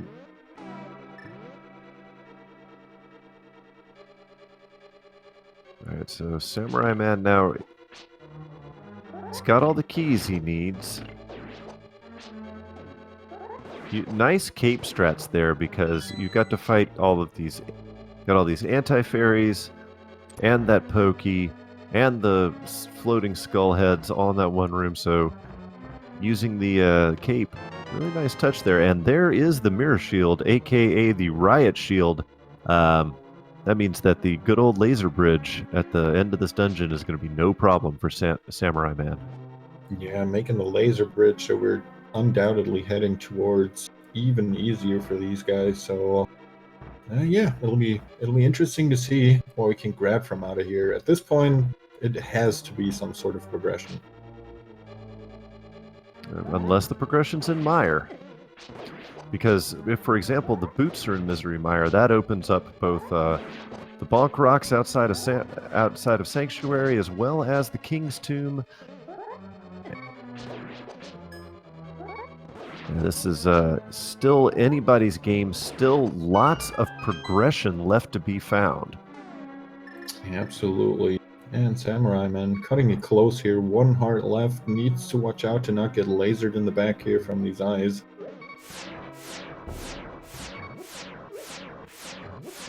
And we are about an hour and a half into this seed. Like to remind everybody, welcome. If this is your first time watching Speed Gaming today, we're glad to have you with us. And if you're enjoying what you're seeing today, because we have got some outstanding runners putting in some amazing work for you, please consider giving Elminster and Samura1man a follow here on Twitch. And also, hey, for all of your speed gaming, speed running, superhuman feats of video game awesomeness needs, check out Speed Gaming and Speed Gaming 1 through 4 here on Twitch. And wow, Samura1man almost taking a death there in the Mimic Cave. Thank God for fairies. Yeah, that fairy saved him.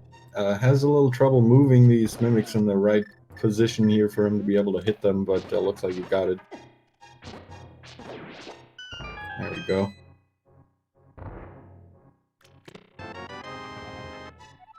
Small key to Ganon's tower. We've already found more keys to Ganon's tower, I think, than we really need, because the keys that are found under pots or on enemies are not randomized in this version, so you really only need 1, maybe 2 keys, depending on the layout of Ganon's tower. Yeah, usually in Keysanity, you enter Ganon's tower, and you already have the big key, so there's really not a reason to check anything in there. That's optimally what you want. Obviously, sometimes the seeds aren't that nice to you, and you might have a required item in Ganon's tower of some sort. or you might need to actually look for the big key to Ganon's tower in Ganon's tower. Samurai-man just saying, why not? I'll bomb both walls, even though I only need to go to one. And he gets his bomb back. Oh no. There we go. Those rollers don't do insignificant damage either.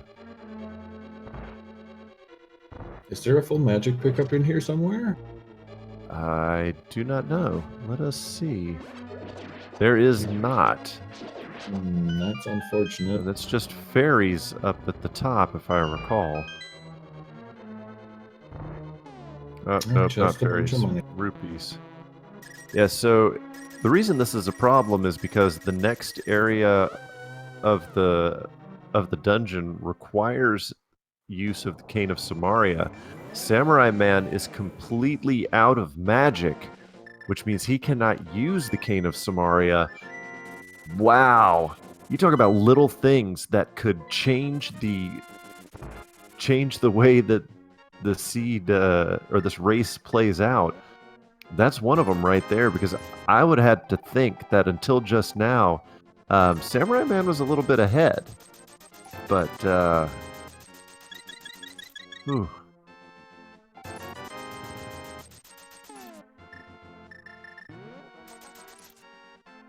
I see Elminster is in that room now where the Cane of Samaria was required. Samurai-man's going to have to go all the way back through Turtle Rock. No, he's not. He says, forget that. I'm going to Misery Mire. Interesting choice here. Yeah, he must think that he needs to gamble with all the double dips that he did, and now that very, very unfortunate thing of running out of magic in the middle of Turtle Rock. He's saying, all right, if I can't get anything in Mire here, this is going to be the one. And Elminster demonstrating just how great the riot shield is for this laser bridge. Don't know what item he just got there. We get some green goo, but that mirror shield making one of the most problematic sections of this game child's play. Now, Elminster has to nope out, and the reason he has to nope out is because without the fire rod, he cannot beat the Turtle Rock dungeon boss Trinex. Yeah, which once again means Samurai-man's unlucky run-in with the empty magic bar might actually turn out to be a good thing, sending him into Mire here. Yep. And Samurai-man taking that fairy, saving it for later because fairy did just save him in the Mimic Cave. Don't blame him for that at all.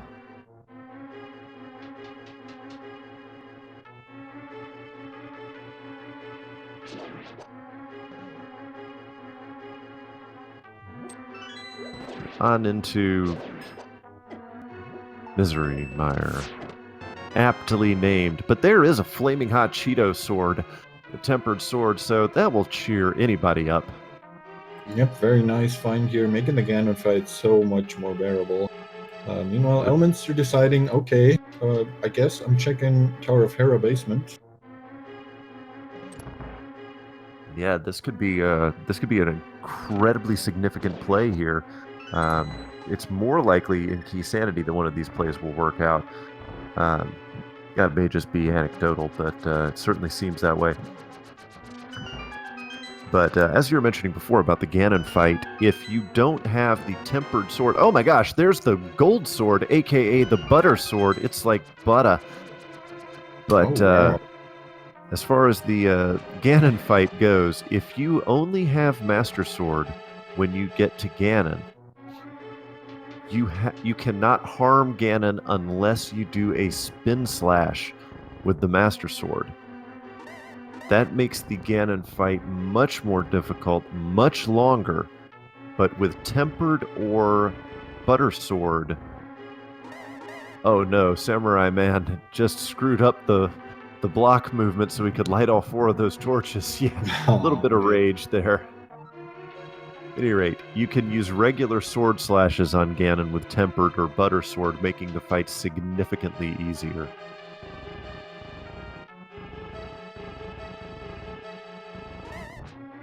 Yeah, I think Samura1man showing a little bit of wear and tear here. This seed hasn't been too kind to him. And then the little mishap in Turtle Rock just there with the empty magic bar. Just making everything a little more nerve-wracking, and especially in a race setting like this where you have no idea where your opponent currently is and how far ahead or behind he might be. Yeah, the longer the seed goes on, particularly at the high level of competition that these two runners are at, the longer the seed goes on, the more you start looking over at your SRL chat saying, "Oh my God, as my opponent not done yet?" You know, and that can start to mentally guard break you, for a family-friendly term. So Elminster going over and taking care of Jeremiah the Bullfrog. Probably going to pick up the lunchbox as well. Again, this is all territory that Samurai1man has already run over before, and we know he's not going to find anything interesting through this. But Samurai1man probably has the best chance right now of finding progression. And I think at the moment, he has a bit of a lead. Oh, grabbing a vanilla small key in Misery Mire here. So if you are in a dungeon and you get a key and it doesn't bring up a text box saying what dungeon that's for, congratulations, you found a key for the dungeon you're in.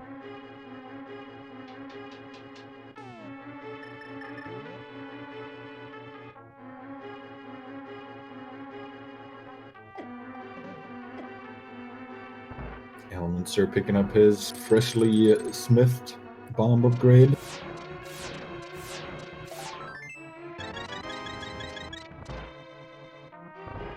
A piece of fart in the chest.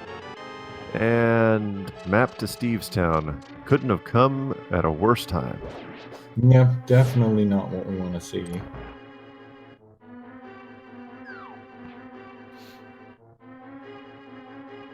Alright, looks like we're making our way to Vitreous here.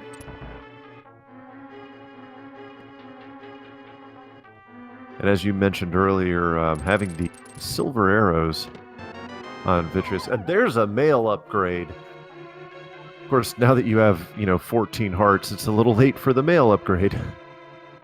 Yeah, an hour and 40 minutes and a little bit in, finding our first mail upgrade finally. Yeah, at this point, you probably would have rather have some progression of some sort. Elminster also making the Mire play here, but yeah, we don't know yet if this is a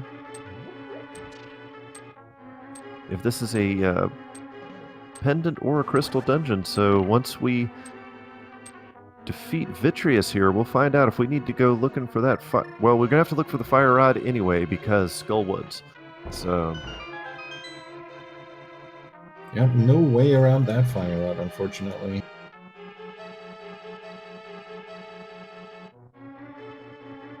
And this, this is interesting because let's say that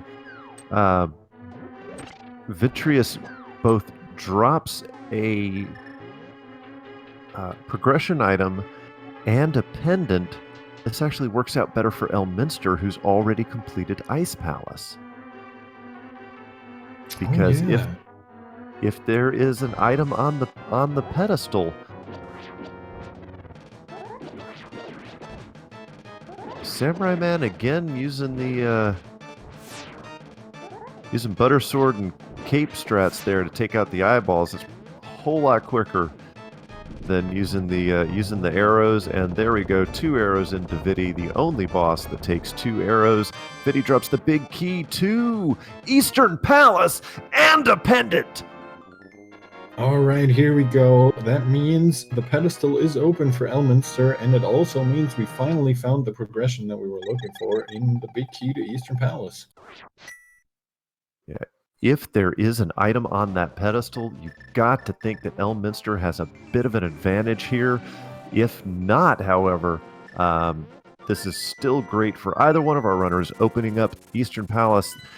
Considering how early we found the bow and the lamp, as long as it took for us to find the big key to Eastern Palace, man. Yeah, we were certainly not lacking the items, just the keys.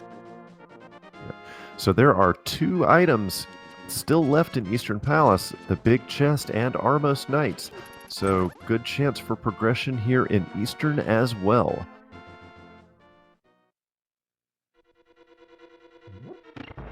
Yeah, Samura1man immediately going in there. Gonna be making his way to that big chest as fast as he can, and then right up to the Armos Knights.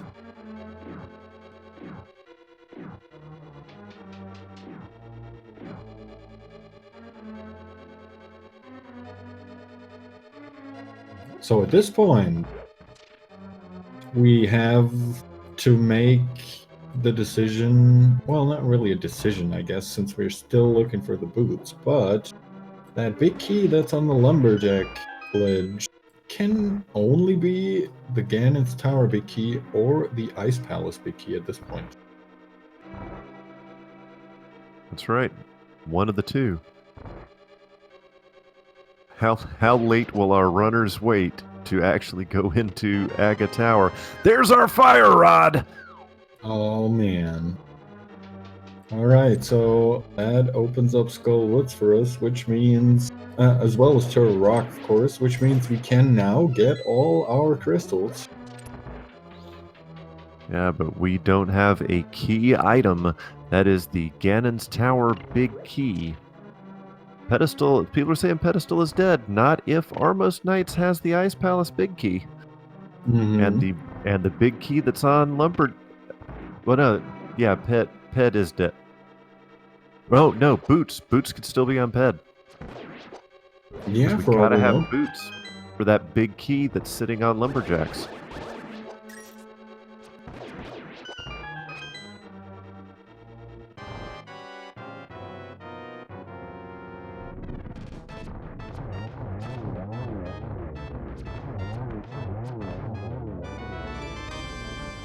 And plus 5 bombs fight from Armos. Oh yeah, absolutely. The power of the silver arrows.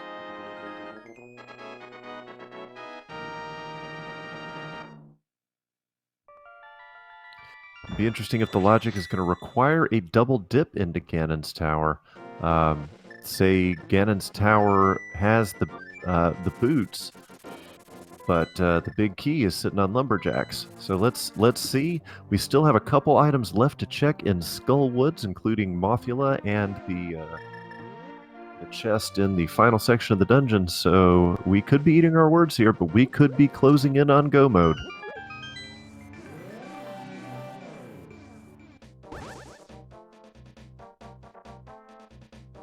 Yeah, and the thing here is, after Elminster is done with Misery Mire as well as the Eastern Palace, he can maybe throw in a pedestal blind pull after he's done with Skull Woods, which Samura1man won't be able to right now. Might not mean anything, but as we were saying, if pedestal holds an important item.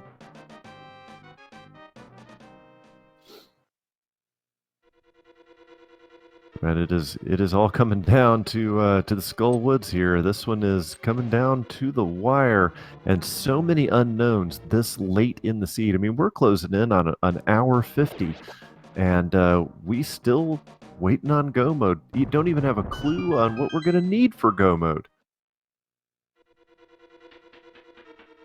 Yeah, it really is still up in the air. It depends on what these guys find next and what they decide to make their first choice. Do they find the boots, and then do they decide, okay, that's about time that we head to some of the boots lock locations. We're still looking for that Castle Tower small key to even get to Aga1. And just a compass there in that Skull Woods chest, so it's down to what item does the Moth have? The Moth being probably one of the worst bosses in this game, but shouldn't be too much trouble with Butter Sword. Yeah, Butter Sword, the Fire Rod have magic. I'm hoping these guys should be good. Oh yeah, they're gonna be good.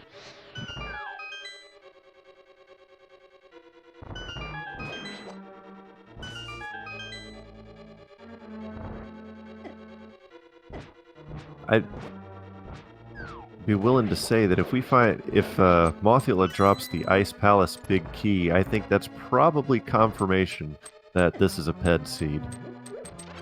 Yeah, I think that means there's a very good chance.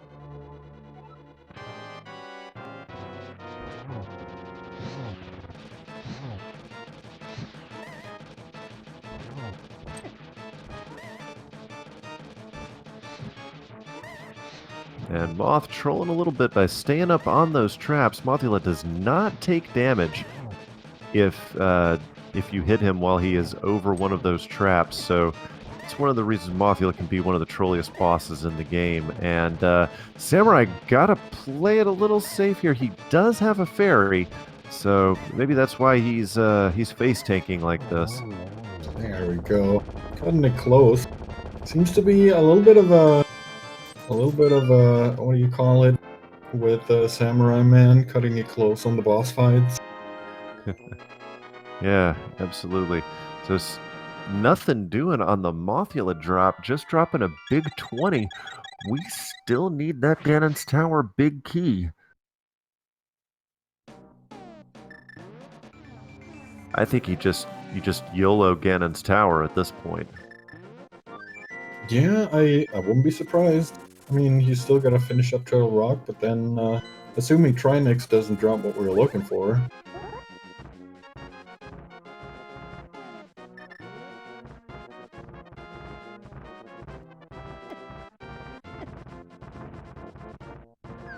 And so we know that there is a possibility for Trinex to drop an item, but other than that, we have cleared Turtle Rock, and we know that there's not anything else there. But Samura1man does not know that, so.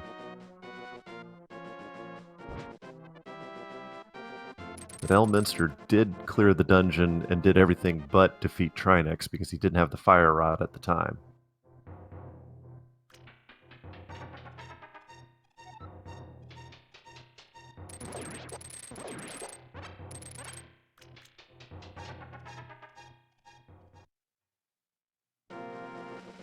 That's right. Thanks for keeping me honest there, chat. We do have the chest on the right side of Turtle Rock in the beginning that nobody was able to check because no fire rod. Oh yeah, I completely forgot about those too.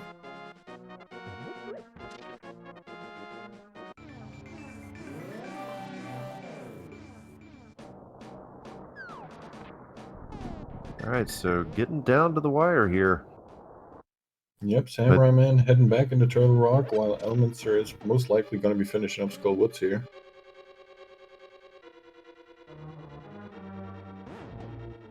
But so a lot of our longtime viewers are still hoping that the pedestal dream will be alive here. Could the required boots be on the pedestal?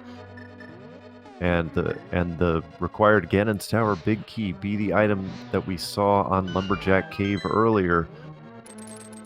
See how this goes, because remember, Samura1man has not completed Ice Palace. Elminster has. If there is an item on the pedestal, all of a sudden what now looks like a significant lead for Samura1man becomes a lead for Elminster. Oh man. And there's the magic powder. Finding another fetch quest item. That's right, we just opened up the possibility that the old magic bat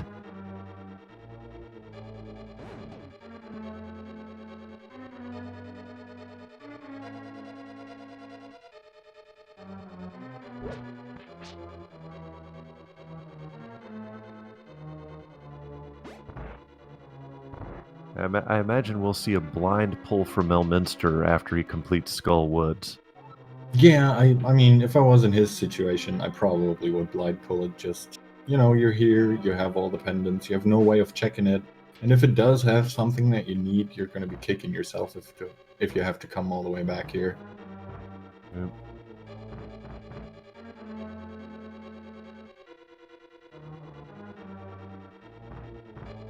Samura1man going to be able to turbo through the rest of this dungeon. Already completed most of it, and has the butter sword, so you're going to see a epically fast Trinex kill as well. Still has to check the laser bridge, which he hasn't done on his last visit, I believe. But other than that, he'll be through here super pronto.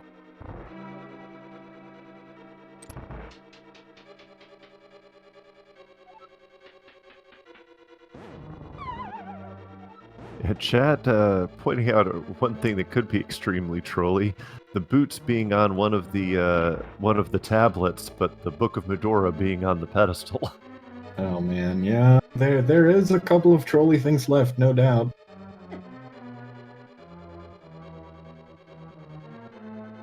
Samurai heading down to the laser bridge here. You got to think Elminster's doing a blind pull here. Yeah, he has to. I'd be surprised if he doesn't. Here it goes. Ladies and gentlemen, pedestal hype is real. We are going to get a blind pull of the Master Sword pedestal. This could be a turning point in the race right now, depending on what item this is. Is it progression? Pendants are out, and we have just big love. Oh, man. Unfortunately, not what we were looking for at all. So that means Samurai1man is on his way to most likely grab something that he needs from this little boss here called Trinex.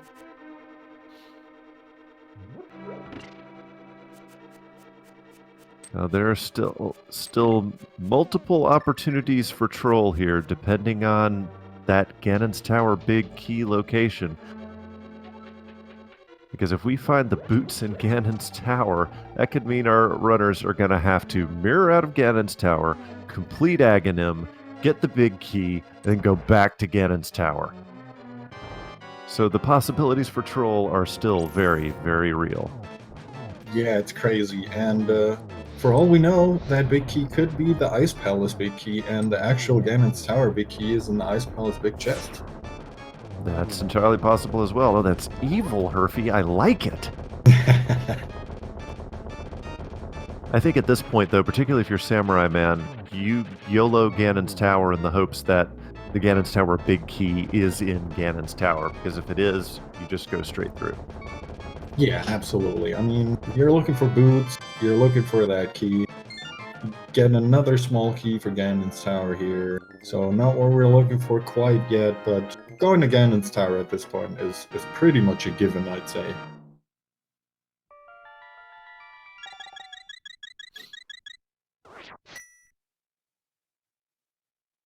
Alright, so let's see where Samurai1man runs off to. I mean, gotta think it's just YOLO GT at this point. Alright, so normally, ladies and gentlemen, we like to play a little game called Which Chest in Ganon's Tower could possibly hold the big key. There are 22 possibilities. However, because this is Keysanity, there are actually 23, so put your guess in the chat. 0 means Ganon's Tower big key is not even in Ganon's Tower, as opposed to one of the 22. I see lots of zeros. That means lots of people thinking that we're not going to find the big key in Ganon's Tower. That would be a way to make this an incredibly trolly seed. Let us see what happens. It is Ganon's Tower time for Samurai1man. Yep, here we go.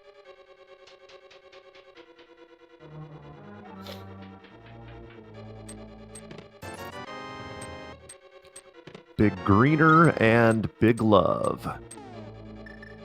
Samurai1man going right side. All right. Yep, decides to go right side first. Probably going to be skipping the annoying tile room here. Yeah, always save that one for last.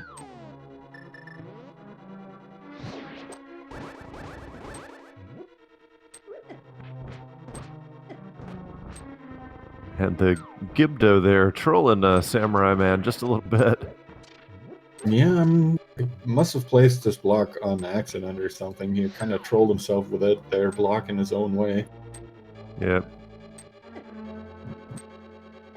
Oh, this is going to be close for Samurai1man here with these torches. Yeah, no boots. Oof, okay, he makes it through. Yeah, that was one of them. Hey, Geeky Fried Rice, thank you for the sub. Much appreciate your support of Speed Gaming. Yeah, thank you very much. We got 50 roops. We got Big Love. We got a key to Castle Tower. Oh, There's man. the Castle Tower key. Oh, my word, ladies and gentlemen. We finally got that second key, so Aga 1 is now open to us. We still need those boots to get into the Lumberjack tree, but Oh man. Look at Oh that. my. Oh my god. We've got so there are only 2 big keys left, ladies and gentlemen, and we have no way to tell which one they are. One is on the torch in Ganon's tower, the other one is in the lumberjack cave. We need the boots to access both of them, and we may need an Aghanim dip.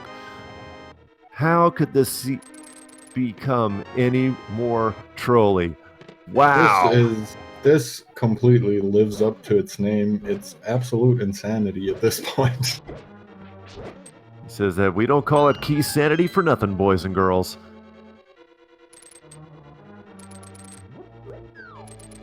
Alright, Samura1man. As you can see on the little counter up there, haven't checked 10 out of the possible 22 locations, but a couple of those are locked behind the big key, so he's not going to be able to check all of them. And there are the boots! Finally! And Samura1man is immediately out of there. He should have checked that torch. Yeah. Oh, Samurai, you've got to check that torch. Oh my god. Oh my god. If that torch key... Oh, please go ahead. Yeah, I was saying, ladies and gentlemen, if the Ganon's Tower big key is on the torch there, that could have been the decision that cost Samura1man the game. That is absolutely huge. With that castle tower key, he was so focused on that Aga 1 and that lumberjack play that he just completely forgot about that big key on the torch. Yeah, now, don't get me wrong. The game, the logic is absolutely pointing them towards Castle Tower at this key, but this is a 50-50 shot at this time. And this is going to take an additional 4 or so minutes, plus the time it takes to get back up to Ganon's Tower. Elminster has got a real shot to come from behind and win this race. Yeah, as you were saying, this is a real 50-50 shot, and if Elminster remembers that big key on the torch and decides to grab it, and it is indeed the Ganon's Tower big key, he will be super ahead. It will be extremely hard for Samura1man to catch up to that.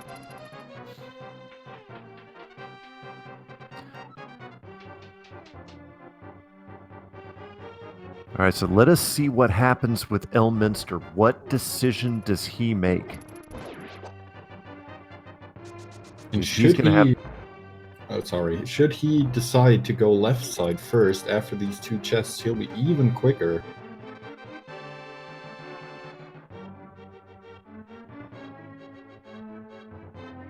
Now, Samura1man, he's thinking. Oh man, he's mirroring out. Is he going back to GT? I'm not sure. He's not sure either. Man, I would think while you're there, I would just say go ahead and finish it. Yeah, but this is oh. All right, he's going back. And if he's oh man. Oh man, this is all kinds of crazy.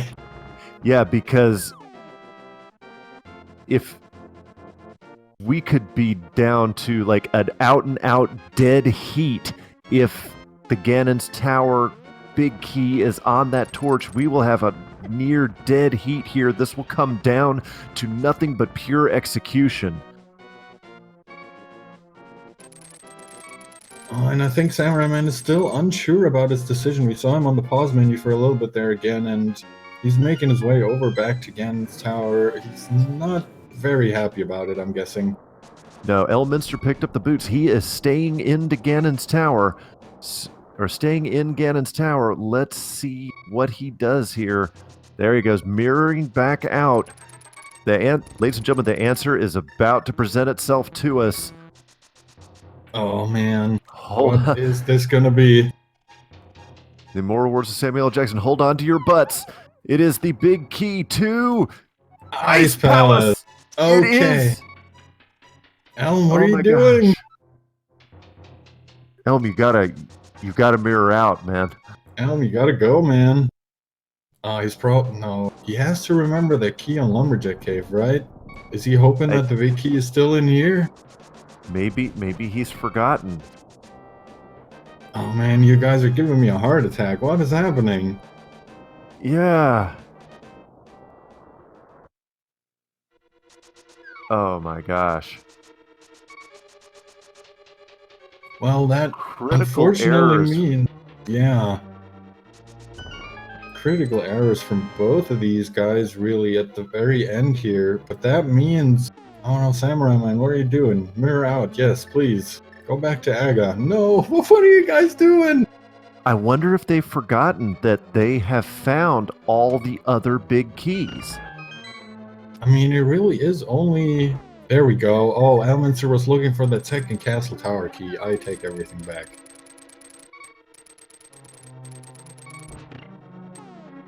But what is Samura1man looking for?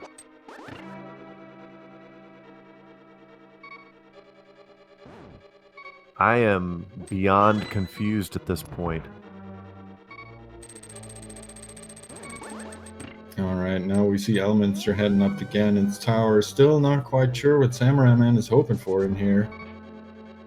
I honestly don't know. I mean, we all can become mentally guard broken and forget certain things. Like, the only thing I can think now is Samura1man does not realize that he has found every big key in the game except Ganon's tower.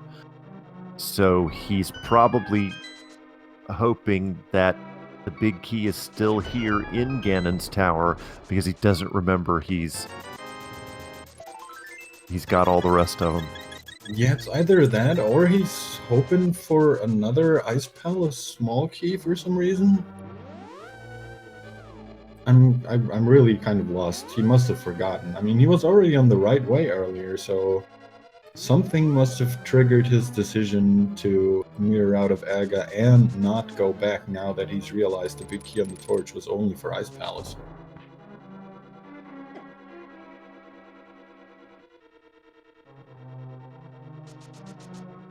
Man, if this is the way this one ends, this is absolutely heartbreaking for Samurai. He's gonna have to leave and come back to regenerate those skull pots there. But you got to think at this point, Elminster has got a significant advantage. I mean, he absolutely has to. And that mini Helmus are trolling the living heck out of Samurai1man right now. Yeah, and Chad Hit it is with the bringing Hookshot. up another good point here that I forgot about. Since they've been into Aga's tower earlier, Samura1man went in and he saw that he only had one small key because he already had used one earlier. So maybe he's looking for a second castle tower key because he forgot he already went in there before. And there's another thing that just happened right now. He missed what we affectionately refer to as Bob's chest in the room here above Armos Knights.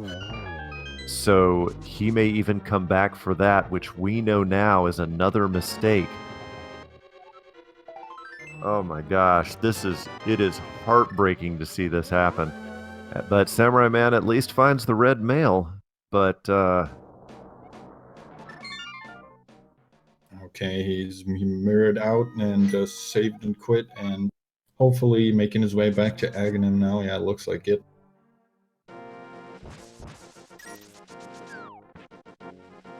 wow. Yeah, that was just unfortunate. I don't really blame him. This seed has absolutely not been kind to him. And as you were mentioning earlier, everyone can get guard broken mentally very easily, especially in these kind of race situations. Absolutely, particularly when you know the caliber of competition and you know how good they are. You're over 2 hours. You've got to think you're behind.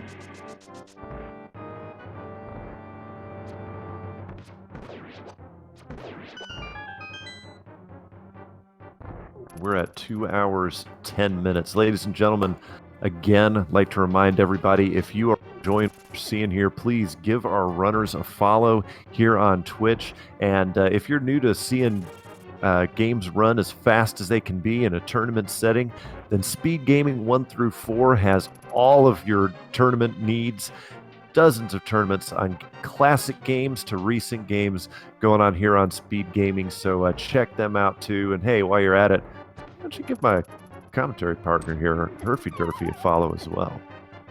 Oh, thank you very much, and right back at you. If you're enjoying what you're hearing today, please make sure to give my good friend Phantom Ryu here another follow.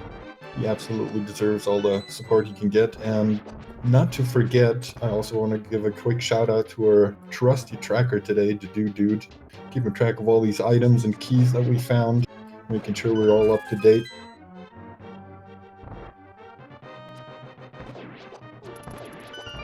Samura1man heading up the tower. Elminster already taking care of Aga 1. And it's time for him to head on back to get that big key. Yep, flute to 3, grab the key. That's right. And the amazing thing about this seed, Herfy, is what were the first few items we got? The cape, the lamp, and a castle tower key was early on, but we had to go all the way into Ganon's tower to get the second castle tower key for the required Aga 1, and there it is, the big key to Ganon's tower. Ladies and gentlemen, Elminster has activated Go Mode. 2 hours, 10 minutes into the seed, almost 11 minutes, and we finally got our Go Mode. And as you were saying, it's absolutely insane to think that we found all the items to get up to Aga very, very early. And we saw that big key, even though we didn't know which big key it is, but we've seen that big key, what, about 5 minutes into the seed? If that. Yeah, and now we can finally pick it up, and it turns out to be the Ganon's Tower big key. Oh, absolute insanity. And like we said earlier, that is why I call this Keysanity.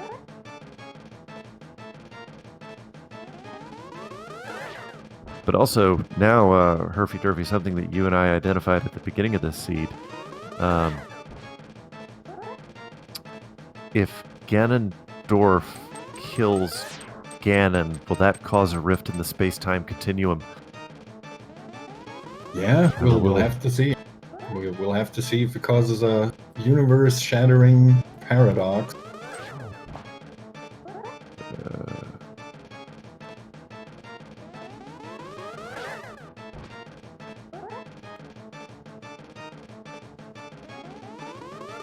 So, I mean, and how many times have we seen a perceived lead change in this seed? I think it's been at least a half dozen times. And it's why we were very careful to point out earlier on in the race that no lead is really safe until go mode. And, not trying to do a commentator's curse here or anything, but we have seen runners fall on Ganon. Some of our best runners have fallen into the depths and had to restart the Ganon fight. Troll Dorm 2 still gets a vote here, as we say in the U.S. military. The enemy gets a vote. So, lots of possibilities still for Elminster to lose time and Samura1man to gain time. Those are highly unlikely because of the skill level of the players involved here, but still possible. Yeah, absolutely. You can never be sure about anything until you've walked through that door and put that dot done into IRC and are actually finished. That's right. Elminster has begun what we refer to now as the gauntlet. These few rooms before you go upstairs where you have to kill all of the enemies. The one Elminster just finished with the 3 Stal children. Never quite sure of the plural of that. Tends to be one of the trollier ones, but this is it's all execution from here on out, basically. Yeah, 100%. Meanwhile, we see Samura1man picking up his GT big key about 3 minutes after Elminster activating his go mode, so not as huge of a lead as one might have thought, but still probably going to be pretty hard to overcome. Oh, Elminster just missing the silver era there, but still manages to get a one-cycle land malaise. Yeah, beautifully Amazing. done.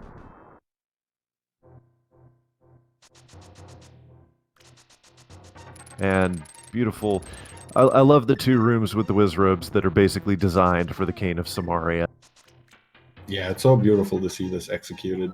Just 1 Cane of Samaria block, 1 slash to the right, and off they go.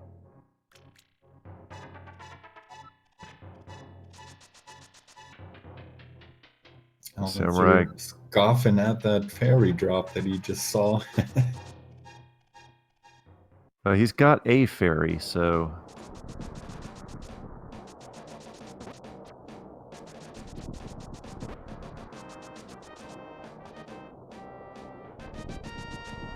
Oh, man. What a race we have seen today. Great... very glad that we had a seed and a race that has been this interesting with this many perceived lead changes. It's been great for us being featured on the front page of Twitch today, and hope that we've garnered some folks to check out Speed Gaming and stay here for a while as we see Elminster heading on Troll Dorm 2 with the Butter Sword, almost trolled by Troll Dorm. Yeah, barely makes it back on the platform, kills him, and off we go up to Aghanim 2, our last fight before the final Ganon fight.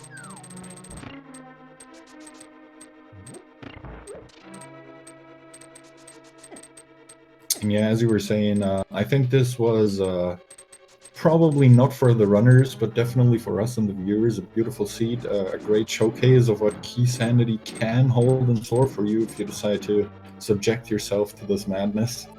And I as well hope that we entertained the people and maybe got some new fans and some new people who want to check it out. As we said before, it ain't over till it's over. Elminster, wow. Nicely done, Aghanim 2. It is time for some pork barbecue, ladies and gentlemen. Time to roast the big pig. Yeah, beautiful Aga 2 fight, gets him down, no problem, and off we go to the big pyramid that now will have a shapely hole in it.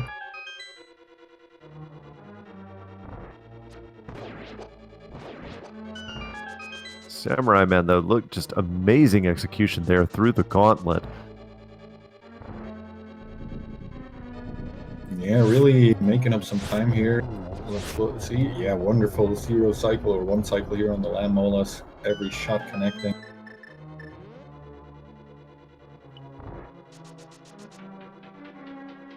If you're wondering why Elminster, if you're wondering why Elminster waited there, it's because damage to Ganon here is in phases.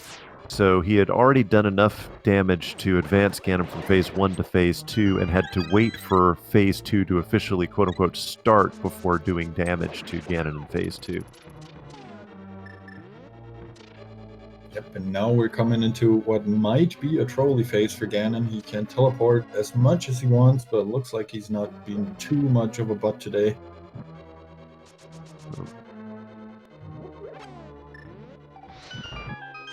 And there's a double, so it is possible to hit Ganon with multiple silver arrows depending on his placement. Are we going to get a double-double here? We are! Double-double on Ganon to finish this as soon as Elminster crosses the threshold into the Triforce room. We will give you his official time, but congratulations to Elminster with what a race. What a dramatic finish to that race. Elminster finishes, advances to 4-0, remains undefeated in the tournament with an official SRL time of 2 hours, 18 minutes, and 13 seconds with an amazingly trolly seed. What a race. Absolutely. GG to Elminster for winning and moving on to the prestigious 4-0. Looks like we'll be getting him in for a post-game interview in a couple of minutes. Probably just gonna take a quick bio break and wind down a little. Don't really blame him after this seed. Not at all. Has to be stressful. He's got to be mentally exhausted. Again, went over 2 hours here at this level of competition.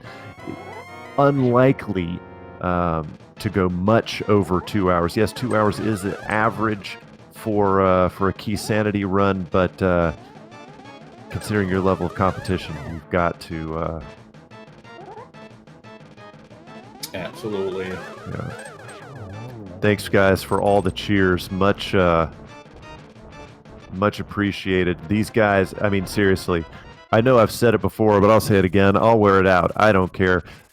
Give these guys a follow here on Twitch. This has been an amazing performance.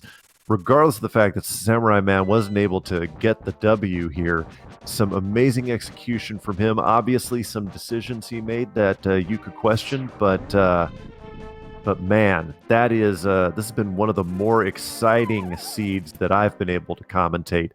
Very, very happy to have been able to sit here with you, Herfy Durfy, and call this one. And let's go ahead one more time and shout out Dude, our tracker here. I did not stutter. That's actually his name. Very difficult job, particularly with Keysanity, but absolutely essential to providing a full picture of what's going on, not only for you, the viewers, but also for us, the commentators. So, Dude, thank you so much for your assistance here. And of course, we have to shout out the man, the myth, the legend, Feasel, for running the restream here and all of the work he puts in for speed gaming in the entire community.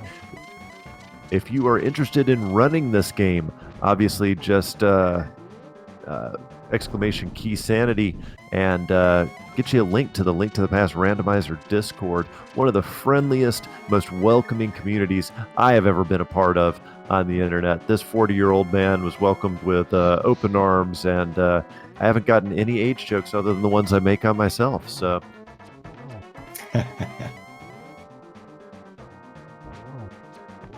All right, now Samura1man in his last phase of the Ganon fight. Let's see, looks like a good setup for the double here. Yeah, beautiful, and gets him down as well. Ooh, needs to be a little careful there. At this point, he knows his opponent's already finished.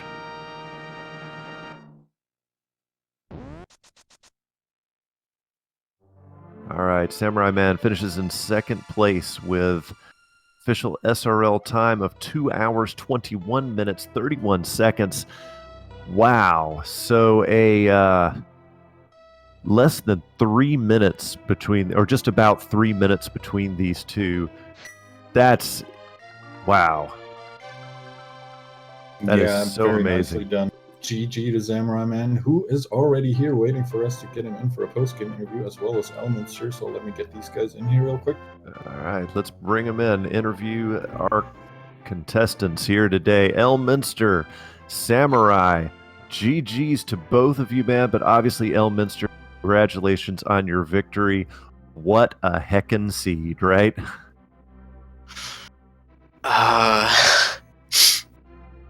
I think that was the least family-friendly comment I've ever written on SRL. Yes, I know. We cannot repeat it. I have read it though. Yeah, family unfriendly is probably a good way to put it. I think we're going to leave it at that for the stream here. I think I felt about 40 minutes behind for the last hour of the seed. Well, that was definitely one thing that that Herfy Durfy and I had both mentioned, is that as the time starts creeping up, and both of you guys going into this race were 3-0, undefeated in the tournament. You know how good your opponent is. The more that time starts to increment, the more you start to worry that you're behind.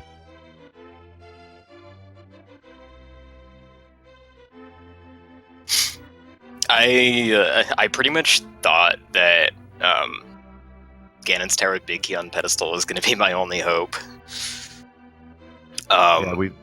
Having full cleared, I full cleared ice. Ice wasn't even in the logic because the Big Key to Ice Palace was in Ganon's Tower. But I went to ice instead of Mire. I avoided Mire like the plague because I had no small keys for it. So I'm like, it's probably not even in the logic. And lo and behold, there's a vanilla small key in there to screw everything up. But that was why. That was the last place I went to. So I have to ask this question, Samura1man. You mirrored out of Ganon's Tower and then went to Castle Tower and then mirrored out of Castle Tower. What was going through your head at that point? I forgot an enemy from now on gives you a small key, so I was like pretty confused. What did I do wrong there? So I'm sorry. Yeah, that can understand that. I can't imagine how stressed out and how that how a mistake is weighing on you right now. Obviously, a 3-minute difference between the two of you. That's still your execution through the gauntlet was on point, and other than that minor mistake, man, you got absolutely nothing to be ashamed about. It's kinda really unfortunate I completely forgot. The enemies gives you small keys. After those 2 keys you get it from a chest. And Keysanity can do that to you. When I found out that the big key behind Lumberjack, I was like, oh, if that is Ganon's Tower big key, I like that. And obviously it was. I saw that big key and I was like, there's no way that's required. Yeah, we were saying we saw that big key, and really a lot of the items that you guys needed to get up to Aga, if this wasn't Keysanity, like 5 minutes into the seed maybe. But then the last Castle Tower key really kept you going around all the way. That was hilarious. Like, just that was the perfect ending to that seed. A Castle Tower key. Like, I saw that big key. I decided to open the connecting door in Ganon's Tower with the key to check the torch. And I was like, oh, okay, great. I don't have boots, and there's a big key on the torch. I don't know which big key is which. I find boots. I go check it. It's Ice Palace. Of course it's Ice Palace. So I have to find the last Castle Tower key. Like, that's just... What did I expect? Yeah, that was... Go ahead, Ruffy. Before you guys found out that the torch in Ganon's Tower had a big key, we were speculating that the Lumberjack big key might be the Ice Palace big key, and what if the Ganon's Tower big key turns out to be in the Ice Palace big chest, which I think would probably be one of the only ways this could have been even trollier. Yeah, probably. I was like weighing. I don't remember where I found powder. I think powder was in Turtle Rock, and I was weighing. Yeah. I felt really behind, and I was thinking, you know, that might be my only chance to get back in this is to gamble on the powder leading to it and not go to Ganon's Tower. I feel like I did lots of right decisions, then that one thing at the end just lost the whole lead for me. I'm not sure how much was I even ahead. Was I on pace with Elminster? But that was the worst mistake I've ever done in Randomizer. Yeah, I highly encourage both of you to go back and watch the VOD of this seed, because the runner that had the perceived lead changed a half dozen times throughout the race, because Samura1man, you had to double dip both Pod and Swamp Palace. Elminster did not, but Elminster opted to do Ice Palace, which, as we learned later, was not at all required. So there were some points after that where you were perceived to be in the lead. I say perceived because no lead is safe until go mode, right? Right. What even is go mode after that seed? Like, we were not in it for like at all. That seed almost didn't have a go mode. Yeah, my go item was Fire Rod, which was in an Eastern Balance big chest. At that point I knew I'm in an item go mode, but I still need to find that big key. Which in my back head, Lumberjack was all the time in my head. I just need 2 boots, then the Castle Tower key. Then I will say I'm in a go mode. Then oops, something bad happened. Yeah, I mean, as you were saying, Elminster, really, you guys had go mode after picking up that Ganon's Tower big key, which is basically, I don't know, the latest go mode you can possibly have, I think. And there's nothing else to do. Yeah. True. I was almost a hundo. We just missed Quake and the Book of Medora. I was going to ask, where are those 2? But Yeah, we they're, never found those. they're in Ganon's tower. It's the only They place have they to can be. Most Actually, likely, yeah. I didn't check bat. I didn't check either of the boot spots. Bed could be was there. full True. heart. The greatest told it. Hera basement, I never checked that. So I went to the end of Turtle Rock with no fire rod, and I left the mirror spot on the ledge, and I figured my last chance to save myself, it was if fire rod was in Hera basement, and I walked up Spectacle Rock to keep my mirror portal there, hoping the fire rod was there, and it wasn't there, Okay. of course. Guess what? I went to Turtle Rock without fire rod as well, but I ran out of magic, so I couldn't get to Laser Bridge. Then I just ignored those chests and went to Mire. Kinda same situation, but I had no magic. I had nothing, no blue potion or anything. Well, Yeah, that's lucky, I guess. Yeah, that was a heck of a moment. We were sitting here speculating. Oh my gosh, what if Mire has the fire rod? This could have been actually extraordinarily fortuitous for Samurai1man. Vitrios, however, had Eastern Palace big key. Then Yep. big chest had the fire rod. I have. That was a heck of a hype moment. It sure was. I agree. I do have one more question, or at least one question for either of you, or for both of you, rather. Elminster, I wanted to ask you. You were using a lot of bombs in the mini Moldorm cave after you had already picked up the hammer. Was that only because, the hammer hitbox upwards isn't really a fun thing to do, I guess?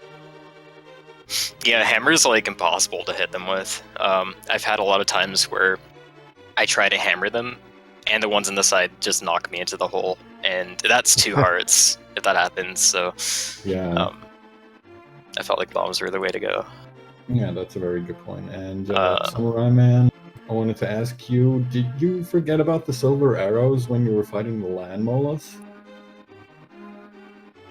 First fight? Yeah, the first fight you took out your hammer and hammered them in the face, which was nice to watch, but made the fight a lot harder than it needed to be. So I was wondering if you just forgot about them. I completely forgot, I think. Oh no. Again, that can easily Randomizer. happen, particularly in Keysanity. Randomizer can do it. Forgetting those big items like silvers. Well, ladies and gentlemen, thank you so much for watching. What an exciting race we had today. But in 30 minutes, right here on Speed Gaming, we have our next race in the tournament. I don't have the information in front of me. I should. Makes me a bad commentator. But ElminsterRTA, Samurai1man, fantastic job to both of you guys there. Obviously, Elminster, congratulations on your victory. The next race is In the Name of DT versus Isn't Even My Final Form here on Speed Gaming. That's going to be a heck of a race as well. So before we sign off, Samurai1man, anything else you want to say to our adoring public here? Thank you, Speed Gaming, for restreaming this. Thanks, Phantom Ryu and Harvey Turfy for commentator. GG's, Elminster. Sorry if I screwed up that, but it happens. I learned my mistake. Yeah, GG. Good luck on the next race. It's unfortunate that it came down to a mistake, but I think we both made plenty of mistakes. Yeah, I'm sure everybody does does some kind of mistakes in randomizers. It happens. I would just like to say that I am not giving Pidge01 the shout out. Thank you. But by not giving him the shout out, haven't you shouted him out without shouting him out? It's a she, and Oh, no. my bad. No. I'm sorry, I did not mean to assume anyone's gender. But after that, later. yeah, exactly. So, yeah, sorry. But after that mistake, I will try and recover and say, ladies and gentlemen, thank you so much for watching today's exciting match here on Speed Gaming. We've got more 2018 Link to the Past Randomizer Keysanity tournament coming your way here on Speed Gaming. I've been informed that the next race is actually a quad. So we will have 2 races going on at once. Amazing action coming your way. One last reminder to give ElminsterRTA and Samura1man a follow here on Twitch. Putting in some amazing work for your entertainment. They deserve your eyeballs and your follows. Keep it here on Speed Gaming for all of your speed gaming needs. I am Phantom Ryu, signing off for now. I will give the last word to my co-commentator, Herfy Durfy. Shoutouts to him, to Dude, our tracker, and Feasel the Restreamer. I am out. Thank you so much, everybody. Yeah, and I'm just going to say thank you to everyone involved once again. Feasel for the Restream, the Dude for tracking everything.